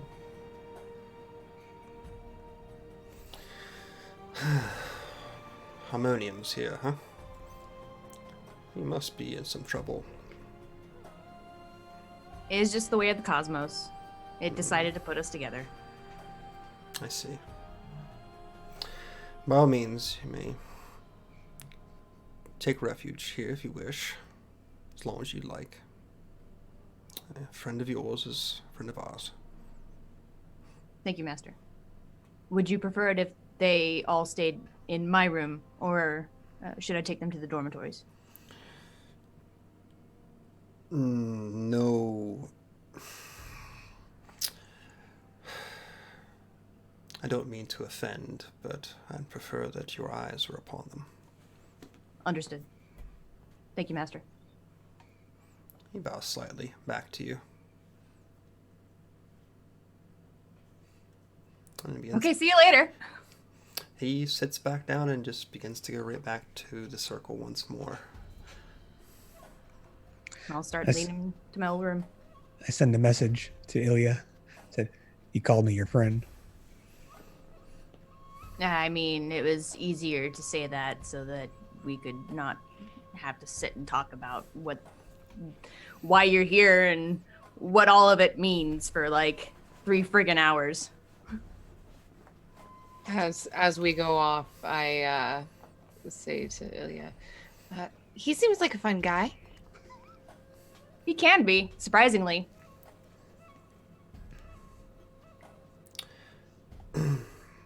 What did you do here? I learned. Or what do you do here? I'm sorry. I learn. I'm an active learner. About what? Just how to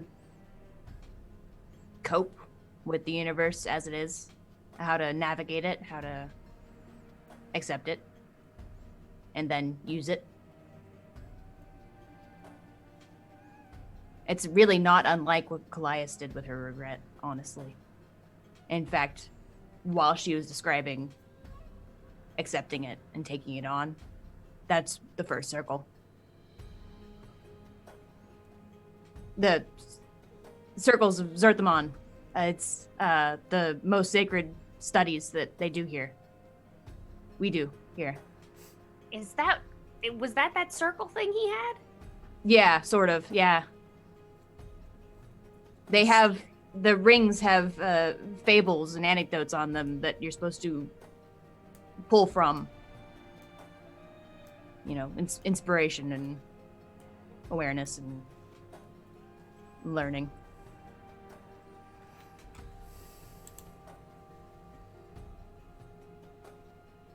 That's pretty cool, actually. I think so too. These people were very nice in taking me in and teaching me what they know. And trying to teach me what they know. Anyways, here's my room. And I would imagine it's probably a very sparsely decorated one at that, within these halls. Of course, your own copy of the Unbroken Circle laying upon the desk in prominent display. Probably the only really prized possession in this entire rectory. And a simple bed. Not much more needed. I'm not sure what to offer you all as like sleeping arrangements. You still have like your own blankets and stuff, right? Yeah. Okay. Well, you should be able to rest easy. We are very safe here. I pick a spot in the corner and start unrolling my bedroll and getting comfortable. Does anybody want the bed? I can rough it. No, but Ilya, do you have somewhere not flammable, preferably, there's some stuff going on with my sword. I don't understand it too Literally, much. all of the walls and all of the floor are inflammable. All right. Well, I mean, your bed is probably. I want to put it somewhere that's not here near us, so as not to disturb anyone's sleep if it, turns on overnight or something. I mean, back at the meditation chambers is probably going to be the best place for that. Yeah, well, I'm sorry, I didn't think about it before. Do you want to walk me back there, or should I go myself? No, I'll walk you back. All right, everybody bed down. I'll be right back. Okay, so are you all two headed to? Back to the meditation chambers. I need to tell my master about this thing that he's got going on so that he can properly protect it. Okay. Do the other people here, the other three, have anything to talk about while these two are heading off, or wish to, or just bed down for the night? Arphef will take a spot against a wall and prop his back up against it, legs out, put his sleeping bag underneath, and kick his feet up on top of it and just kind of rest back against the wall, his legs tired from all the running. Days of running. Okay. Colias is gonna not quite go to sleep yet. She's gonna do some much important loot maintenance. Loot and maintenance. Make sure that everything is in tune Okay. and working properly. I'm probably going to, in a very small corner, lying on my back on my bedroll, staring at the ceiling for a while and just thinking. Before drifting off if it's peaceful enough. Okay. Sounds of tuning a lute is perfectly peaceful to Nyx. Arphef would try to intentionally think about happy thoughts prior to going to bed as best he can, knowing now more about the plane of dreams than ever before. All right. So the three of them begin to slowly doze off. Ilya, Kahareth, you've returned to the meditation chambers. Walk up on him and be like, Master, I apologize. We should have said something sooner. My companion may need some assistance in order to rest. Kahareth, go ahead and tell him. Sir, I don't mean to be an inconvenience, but I could just store my sword somewhere, preferably in a safe location. You should also tell him why. Sometimes it lights up.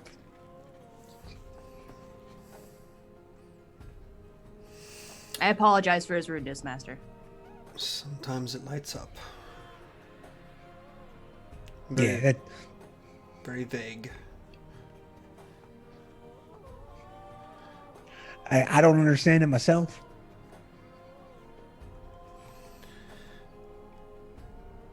I just know the last time I tried to sleep, I woke up and it was all lighty. It was lava. It was freaking lava. I mean, maybe. I mean, it's a sword. How can it also be lava? That doesn't make any sense. It's a lava sword. We were just inhaling the fumes. We were just seeing things, I'm sure. But just in case we weren't, that's why I want to put it somewhere safe. He slowly stands and sort of gives Ilya a sidelong, disapproving look. And holds his hand out for the blade. I take the belt off and leave it sheathed and hand it to him. Okay, so he sort of rolls the leather around his wrist and his hand and sort of clutches it to his chest. Ilya, do you remember the fifth circle?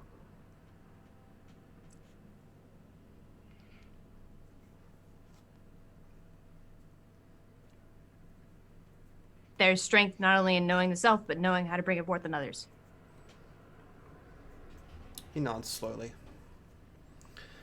Strength in numbers, and great power in one.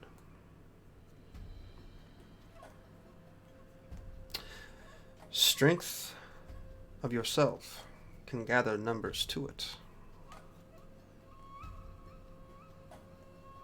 Strength not in knowing the self, but knowing how to bring out it forth in others. I have had a difficult time seeing myself in this one, Master. I think you're already on the right path.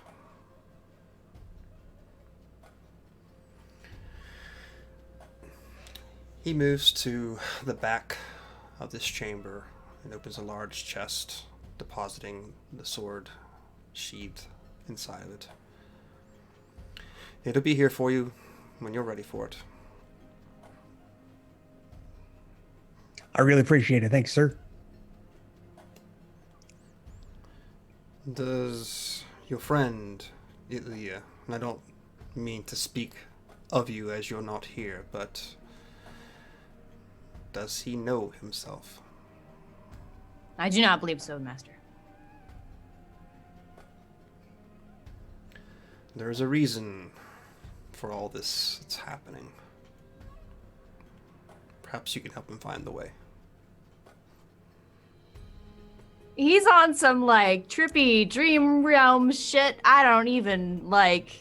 He is a creature apart. Are you... I may need guidance. Have you seen his weapon act this way? Once. And do you feel that you were not of your senses when it happened? Yes. Verily. He nods slowly. Very well. You may take your leave of me now. Thank you, Master. Run off. Think about what he said. The two of you I sent a can message. feel his eyes upon you as you leave. It's like a heavy weight on your shoulders. Good, Karl. I sent another message. Said, call me your friend again. Shit, did I? It was a fuck up. He did. Oh, okay, well that was him. So if I assume we're not in earshot, I will say, this circle business is all a bunch of hooey. Oh, stop. Don't stop. Accepting Stop. the None of the words. universe. You gotta You're speaking change. blasphemy in a temple about what you're talking about. Please don't. I am begging you. Please keep your opinions to yourself. Fine. Once. Thank you. Have you... Okay. Kahareth, I would like to apologize for the way that I have treated you since we have met. I don't think that I had the right to treat you the way I did and say a lot of the things that I have. I don't think that you being different from me is a good excuse to treat you in such ways. I think that we do have things in common. We just haven't been very good at finding them. And I would like to improve our relationship from here on.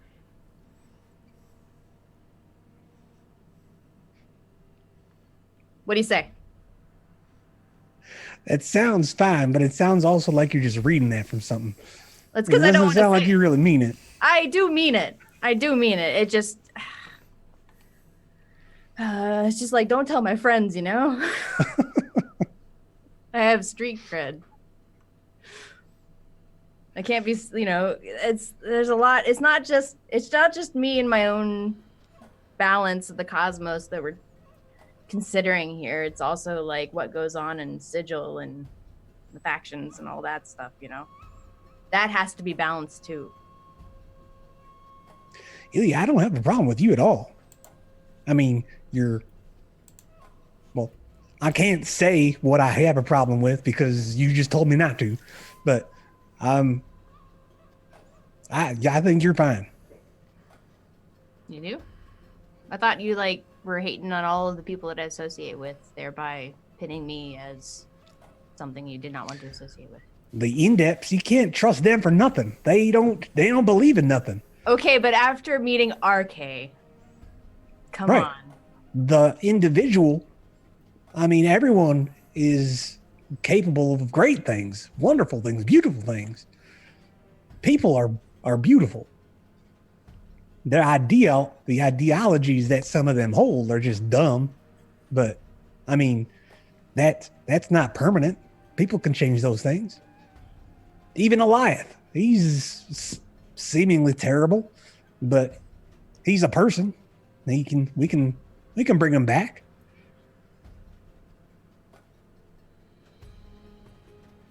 That's very altruistic of you. You reading something again? No, I just think, okay, the truth is that I don't know how long, what did you call him, Kalistar? I don't know how long Kalistar lived. But what I do know is that as a human, we have a very limited lifespan compared to a lot of the other races, and thus what you decide to choose your time on, it must be chosen wisely. And sometimes you need to know when you can't save somebody and step back, you know? Otherwise, they're going to drag you down with them. And then it's two people that go down the hole instead of one. You know? And then you won't be there to help other people who want to be helped. Sure. There are people who refuse to be saved, and you can't save everyone. That's absolutely 100% true. But you got to make the effort. You can't just give up on someone just out of hand. Maybe. Anyways, let's get some sleep. Sounds good to me. I'm gonna say it probably hasn't really been long enough yet for the rest of them to probably fall asleep by the time you two get back. It's just been a few minutes of talking, passing the time. They're all curled up in different locations within the room, except for Colias, who's probably messing around with her loot for the time being.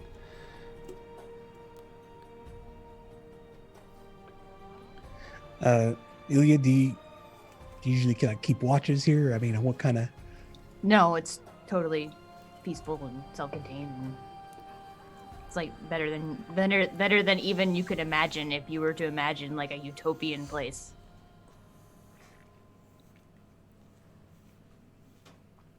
It's all right. controlled by the Zerts.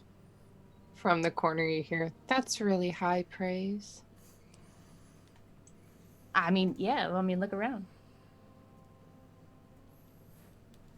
All right, well, good night, y'all. Again, you heard it from Ilya. We're completely safe. There's nothing to worry about here.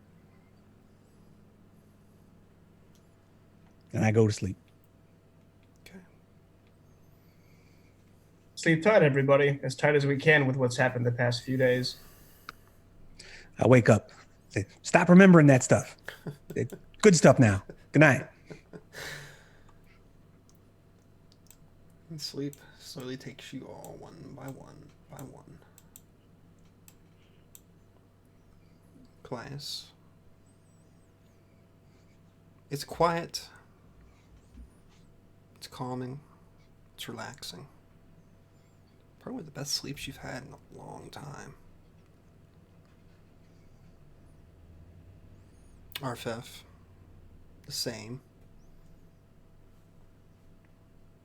I mean, I guess as good as it's going to get sleeping on a steel floor, but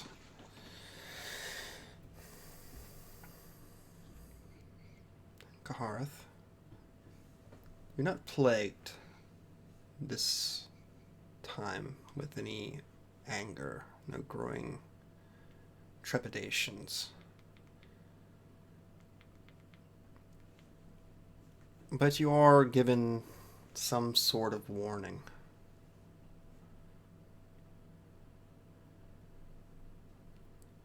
And it's not so much that you're seeing it through the eyes of that which ties you to the realm of dreams, but you're given the warning that something sleeps. Something is about to awaken.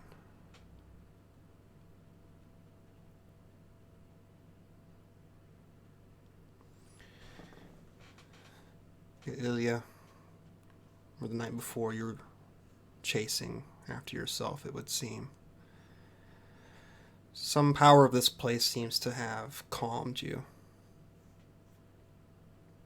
Perhaps the sound of the meditation echoing in the chambers itself that reminds you of home. Everything's quiet.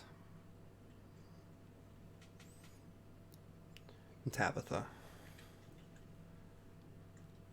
you just think back to, what does this note mean? You think of your dreams.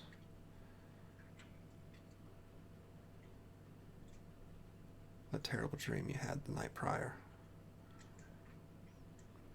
And it seems to play over and over in your head.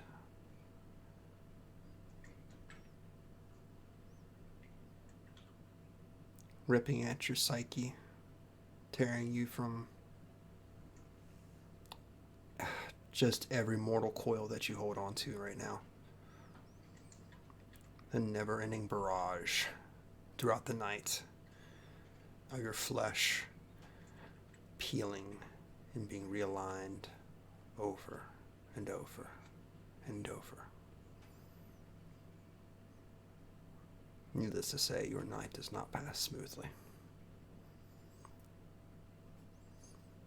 Your skin is cold, it's clammy, soaked with sweat.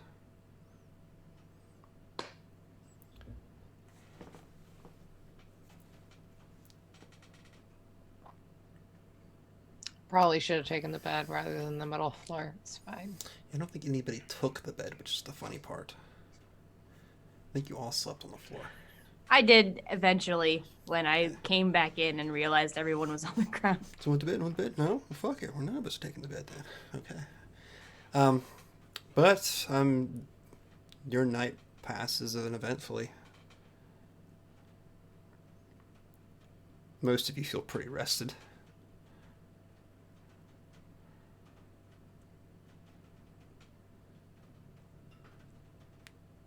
There's some distant gong that ends up waking you all up, sort of echoing through these metal chambers.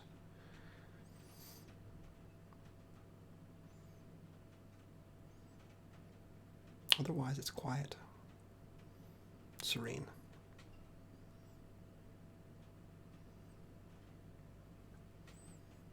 Wake up, my hair's all screwed up, and I'm just gonna like stretch on the bed like a cat. Like, oh, that was so good. I had a great night. No, I needed that. Oh, Arphef wakes up and stretches as well and kicks the bag out from under his feet and looks about and continues to admire the adamantium work across the room itself. Never slept on a bed of adamantium before, he says aloud. looks comfy. I wake up in the exact same position I fell asleep in, like right in the corner, kind of already curled up as small as I could be on my back. Knees up. It's essentially just like I closed my eyes and woke back up. Glad that at least some people got some good sleep. I wonder if it's your regret monster tether thing. Well, Louis. I look over. Is Glass awake? Yes. Colias is awake, but she's doing that thing where she, like, when you fall asleep somewhere you're not used to falling asleep and then you wake up and you're like, where am I? It's kind of like that. Glass, how'd you sleep? I slept awesome. No dreams? Did Colias have any dreams? No dreams? No dreams. Dang. Yeah, I did not have a single dream. Concerning, maybe, but due to the quality of sleep, I'd say it was a success. Count yourself lucky. How would you feel if you never dreamed again? Oh man, that'd be a big old bummer. Think so? Most certainly. Kahareth, you know how to fix that? I don't dream, so no. But I understand that folks sometimes just don't remember their dreams. So, maybe a couple nights, some nights you remember your dreams, some nights you don't. That's what I hear anyway. Hopefully next time I'll have an epic dream and we'll all know that I have the ability to dream again. Hopefully. Until Yeah, then, but- wait, you go. Well, I was going to say, I never dreamed and I turned out just fine. You sure did. All these skeptic looks. Yeah, breakfast? We can eat back individual. We don't have to put your place out any more than we already have. Really good, I promise. It is really good. It's like, it's free and it's really good. You had Always me at down free. Yep, always down for a free meal. Okay. Get your armors on. Oh, we gotta stop by the meditation chamber anyways to grab your sword. Yeah, sure, nothing wrong with that. Okay. So you all slowly begin to file out of Ilya's personal chambers here. Colias, you turn and smile at Tabitha on the way out here. And Tabitha, for an instant, perhaps maybe it's just your lack of rest, you swear you see a black-haired girl staring back at you with black eyes and razor teeth, where Colias stood, returning that smile just for an instant.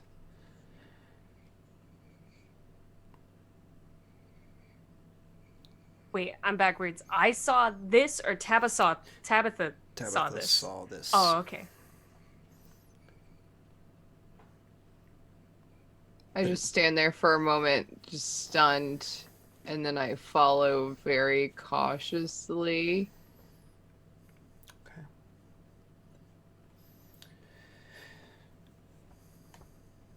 You all exit. From here out, I keep Colias in my vision. Okay. Colias, you probably feel eyes upon you at some point during all this, but you just turn and smile back at Tabitha. I'm sure probably returns it in same. Just,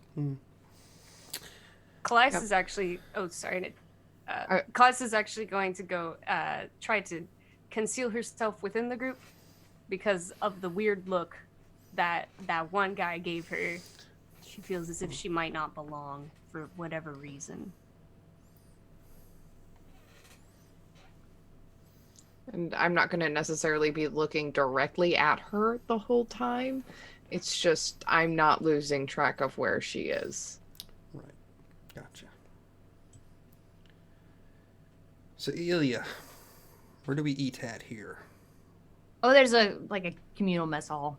There's a couple of them, but there's one that's closer, so we'll go to that one. Okay. I would assume it's probably equally as magnificent yet quaint. Yeah, it's pretty functional. As most things here are. The way it's set up to be. Long benches. But fresh foods. Well cooked. Seasoned perfectly. At least in your opinion it is. It's what you grew up on. For the most part. There's a few others here who are quietly taking their break for the morning. Sort of don't give your group like an off look, but an interested look for sure. There's nods.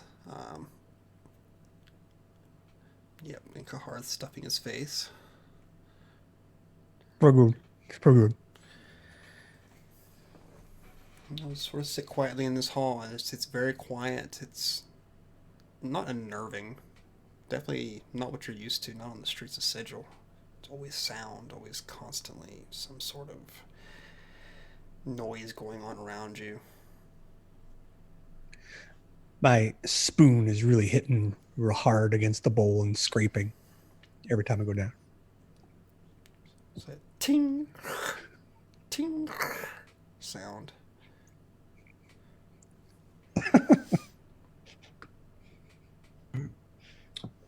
Arphef kind of takes in this big great hall, and it reminds him more of the dwarven halls that he would have eaten at back home than any place he's been the past few weeks. And just taking that all in, eating kind of slowly and more enjoying the time here in the hall. In Arphef, this looks much more magnificent than anything you could probably imagine. I mean, even from seeing the ancestral homes that you've seen, the monuments and the stories, there's tales of such things, but nothing you've ever seen with your physical eyes. And you almost feel humbled by it, that perhaps being so close to the powers is something you're not quite comfortable with the idea of yet. There's a point where you're sitting in the realms and you have that divine feeling of their presence. But here you're just feels a lot more personal. I would say that in general, Arphef has felt smaller than ever before, given his travels lately. But here, yeah, it is more of a humbling feeling than one of kind of pure loss and not terror, but uncertainty and fear.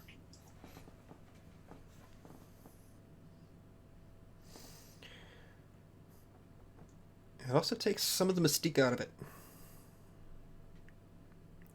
There's a point where you're realizing that not just being so close to them is such a paramount feeling, but the idea that you could be walking with them. That's sort of off-putting to you. At least I would assume it would be. I shouldn't put feelings into your mouth, but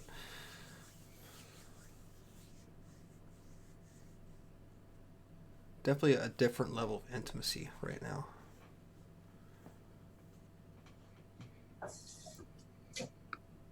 And again, I do think one that he would find at least more consistent than the ever-changing journey he's been through and the ever-changing city of Sigil itself.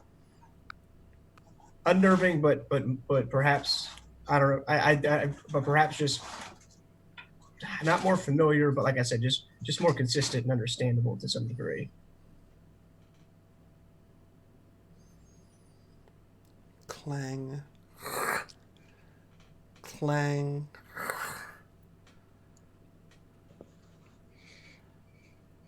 I slam it down. All right, ready to go?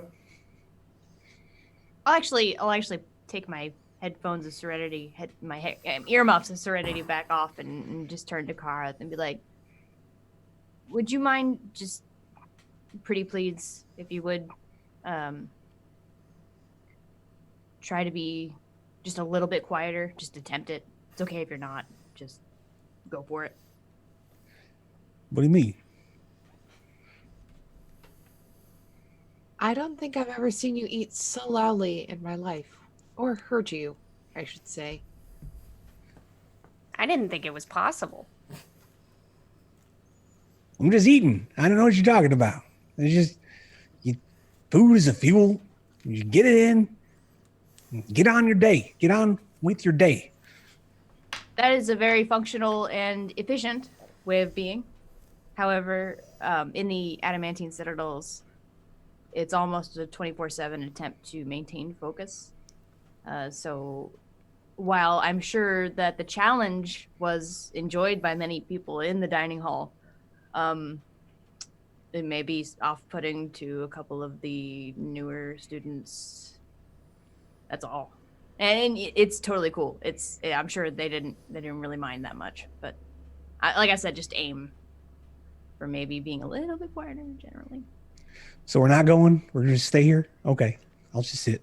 No, we're Until you're done. going. But in going, can you be quieter than you were just now, please?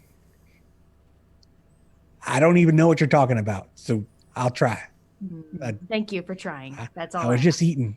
That's all I was doing. Did you like it? Yeah, it was fine. What was your favorite part? And start heading towards the meditation hall. It was filling. What about the flavors, the textures? This is Flavor Town up in here.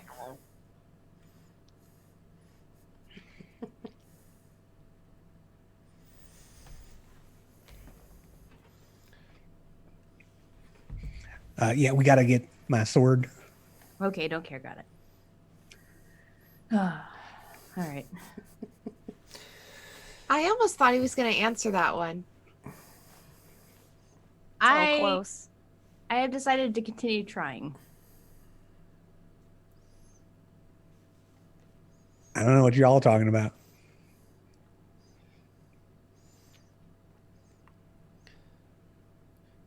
So you have your little awkward banter back and forth as you make your way back to the main meditation room. Where actually, Kahareth, you do see, I just want to say it is Master, because I did not remember that name to save my life. He's already has the sword, like, sort of hooked under his arm as he watches you approach. Just sort of hands it out in your direction.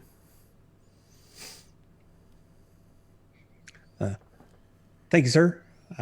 Trust it wasn't too much of a difficulty.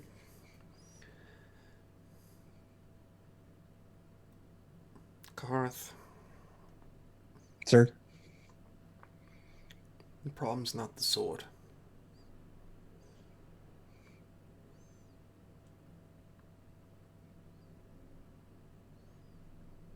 Yeah, I think the sword's fine. Like I said, we were just inhaling fumes. So I'd look at Ilya. See? Keep listening, Kahareth. What? You said there's nothing wrong with the sword. Keep listening. The problem's within you.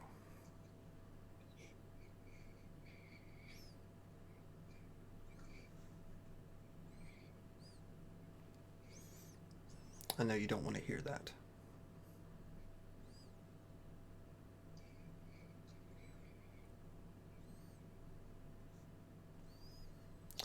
And I know you think all this is hokey.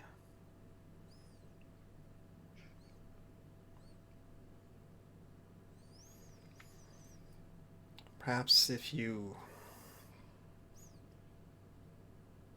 listened,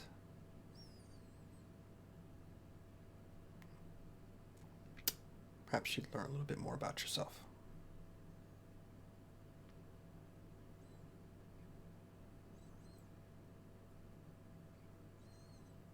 He lets loose of your weapon and takes a step back. I put it back on. And I just look at Ilya. Ready? I am. Thank you for your hospitality. You're all welcome back anytime. Thank you for taking care of one of our own.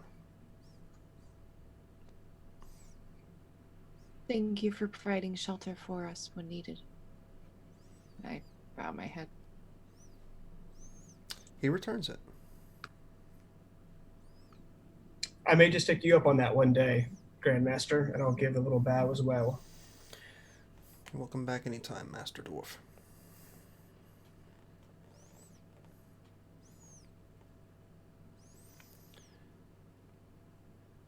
Okay. Colias, you feel the eyes upon you once more.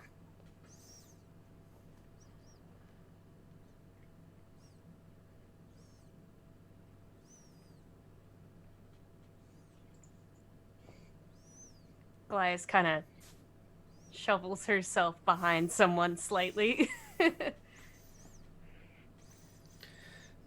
as you disappear from view, his eyes return to Ilya. And you sense an expectancy in them.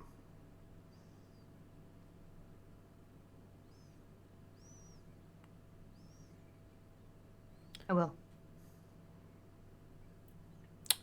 He puts his back to you all and kneels.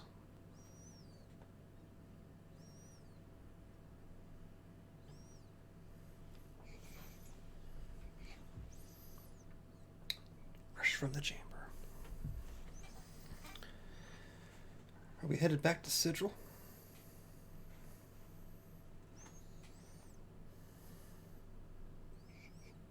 Yeah. Is the key the same to get out as it was to get in? I think it's a little more elegant from this side. I would hope so. It's probably going to be a combination of a whole lot of would look almost like somatic components, but it's not actually arcane in nature.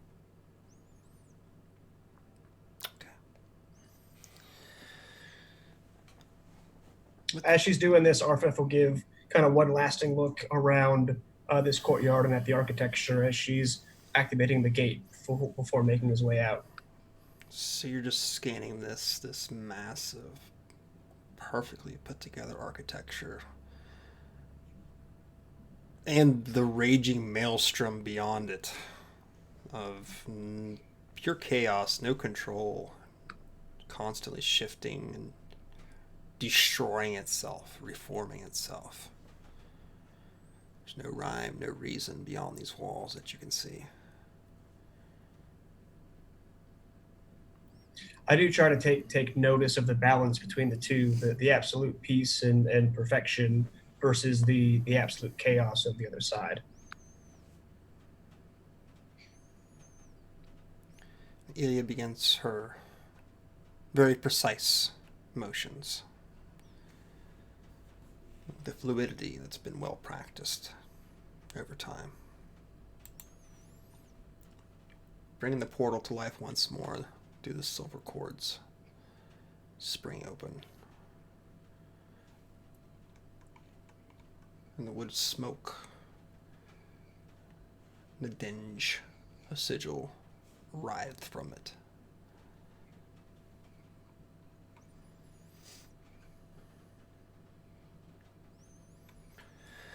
And one by one, you all begin to leap back into your other world.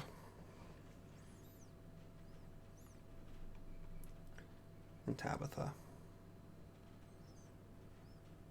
One last look upon Colias before she springs through.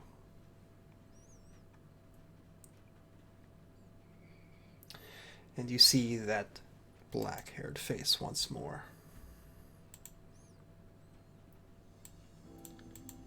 And all she says, I see you.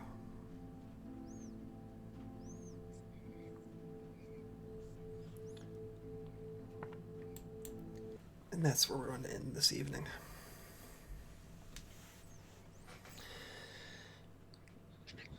So, as typical, we can go around and let everybody know who you are, where they can find you at, what you got going on, anything else you'd like to say for this evening. Hi, I'm Casey. KCH on social media. I've been Elia Hind, the human Horizon Walker in a Githzerai world.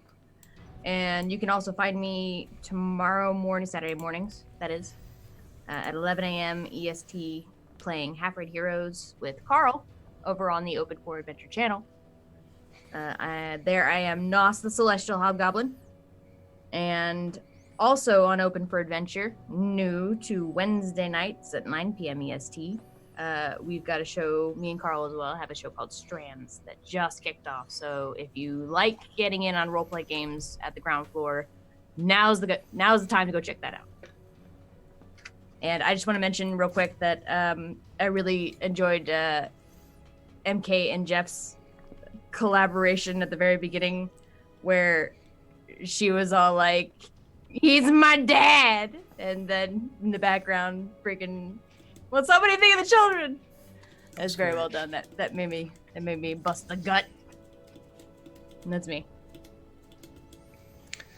Hi, my name's Karl. That's not who I played. That's who I am in real life. I played Kahareth, the goodest boy. And Casey already took care of where you can find me, because it's where you can find her. I enjoyed learning where Arphef has been for the last 2 days. And I am enamored by the adventures of the cranium rats. And I, because I, as a player, I had no idea what was going on there. And I'm curious, was that all of Jeff's coming up, or is that Josh coming up with all that, or is it collaboration? As I'm here for it. I want to know more about Jack the Rat. I had nothing to do with it, just so you know. And more to come. Excellent.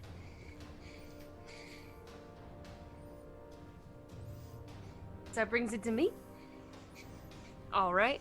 I am MK Music Combat on Twitter, and I also stream on Twitch at twitch.tv/MK is the best. And I also played Colias tonight.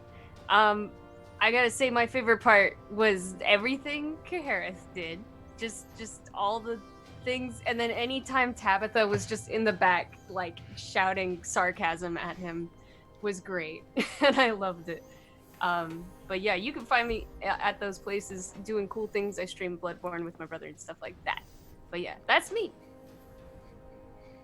And I am Jovar of Celestia. I can be found on Twitter by the same name. I don't do much besides play here every Friday night, which is more than enough for me to fulfill my D&D needs. It's been a great journey. I will say that for me personally, this session here, especially having been gone for a couple of weeks now, it feels like Arphef has found a place that he can try to connect with in the form of this adamantium citadel, while also maybe finding his own faction of cranium rats in a city that he has not yet found a group besides this group here to belong to. And so that's something that I hold on to pretty closely. Separately, I loved the encounter between Kahareth and Ilya with the Grandmaster and some of their back and forth throughout all of that. A lot of growth for the two of them together as characters, and that was fun to see happen.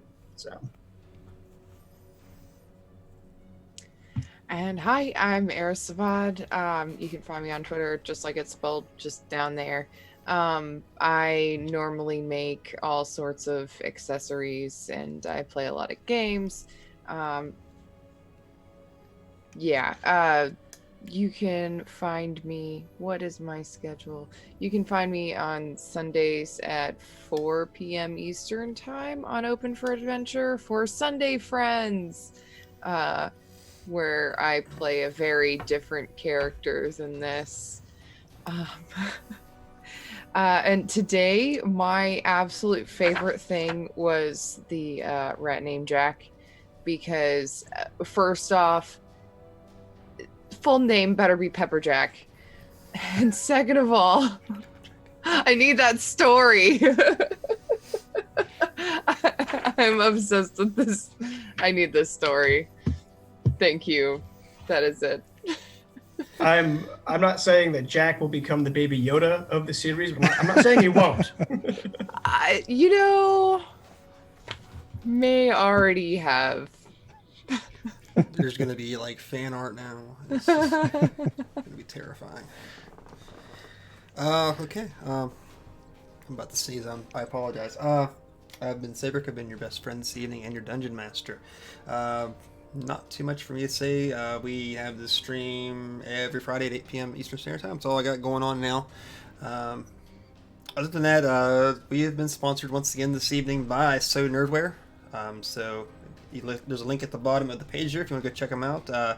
They have stickers and t-shirts, and it's all been designed by people within the TTRPG community. So not only supporting them, you're supporting our channel and the individual artists. So it's all gravy in my opinion. So if you want to go there, check them out. You enter Echoes in for the promo code, you get 10% off your order. So hey, you got that one for you.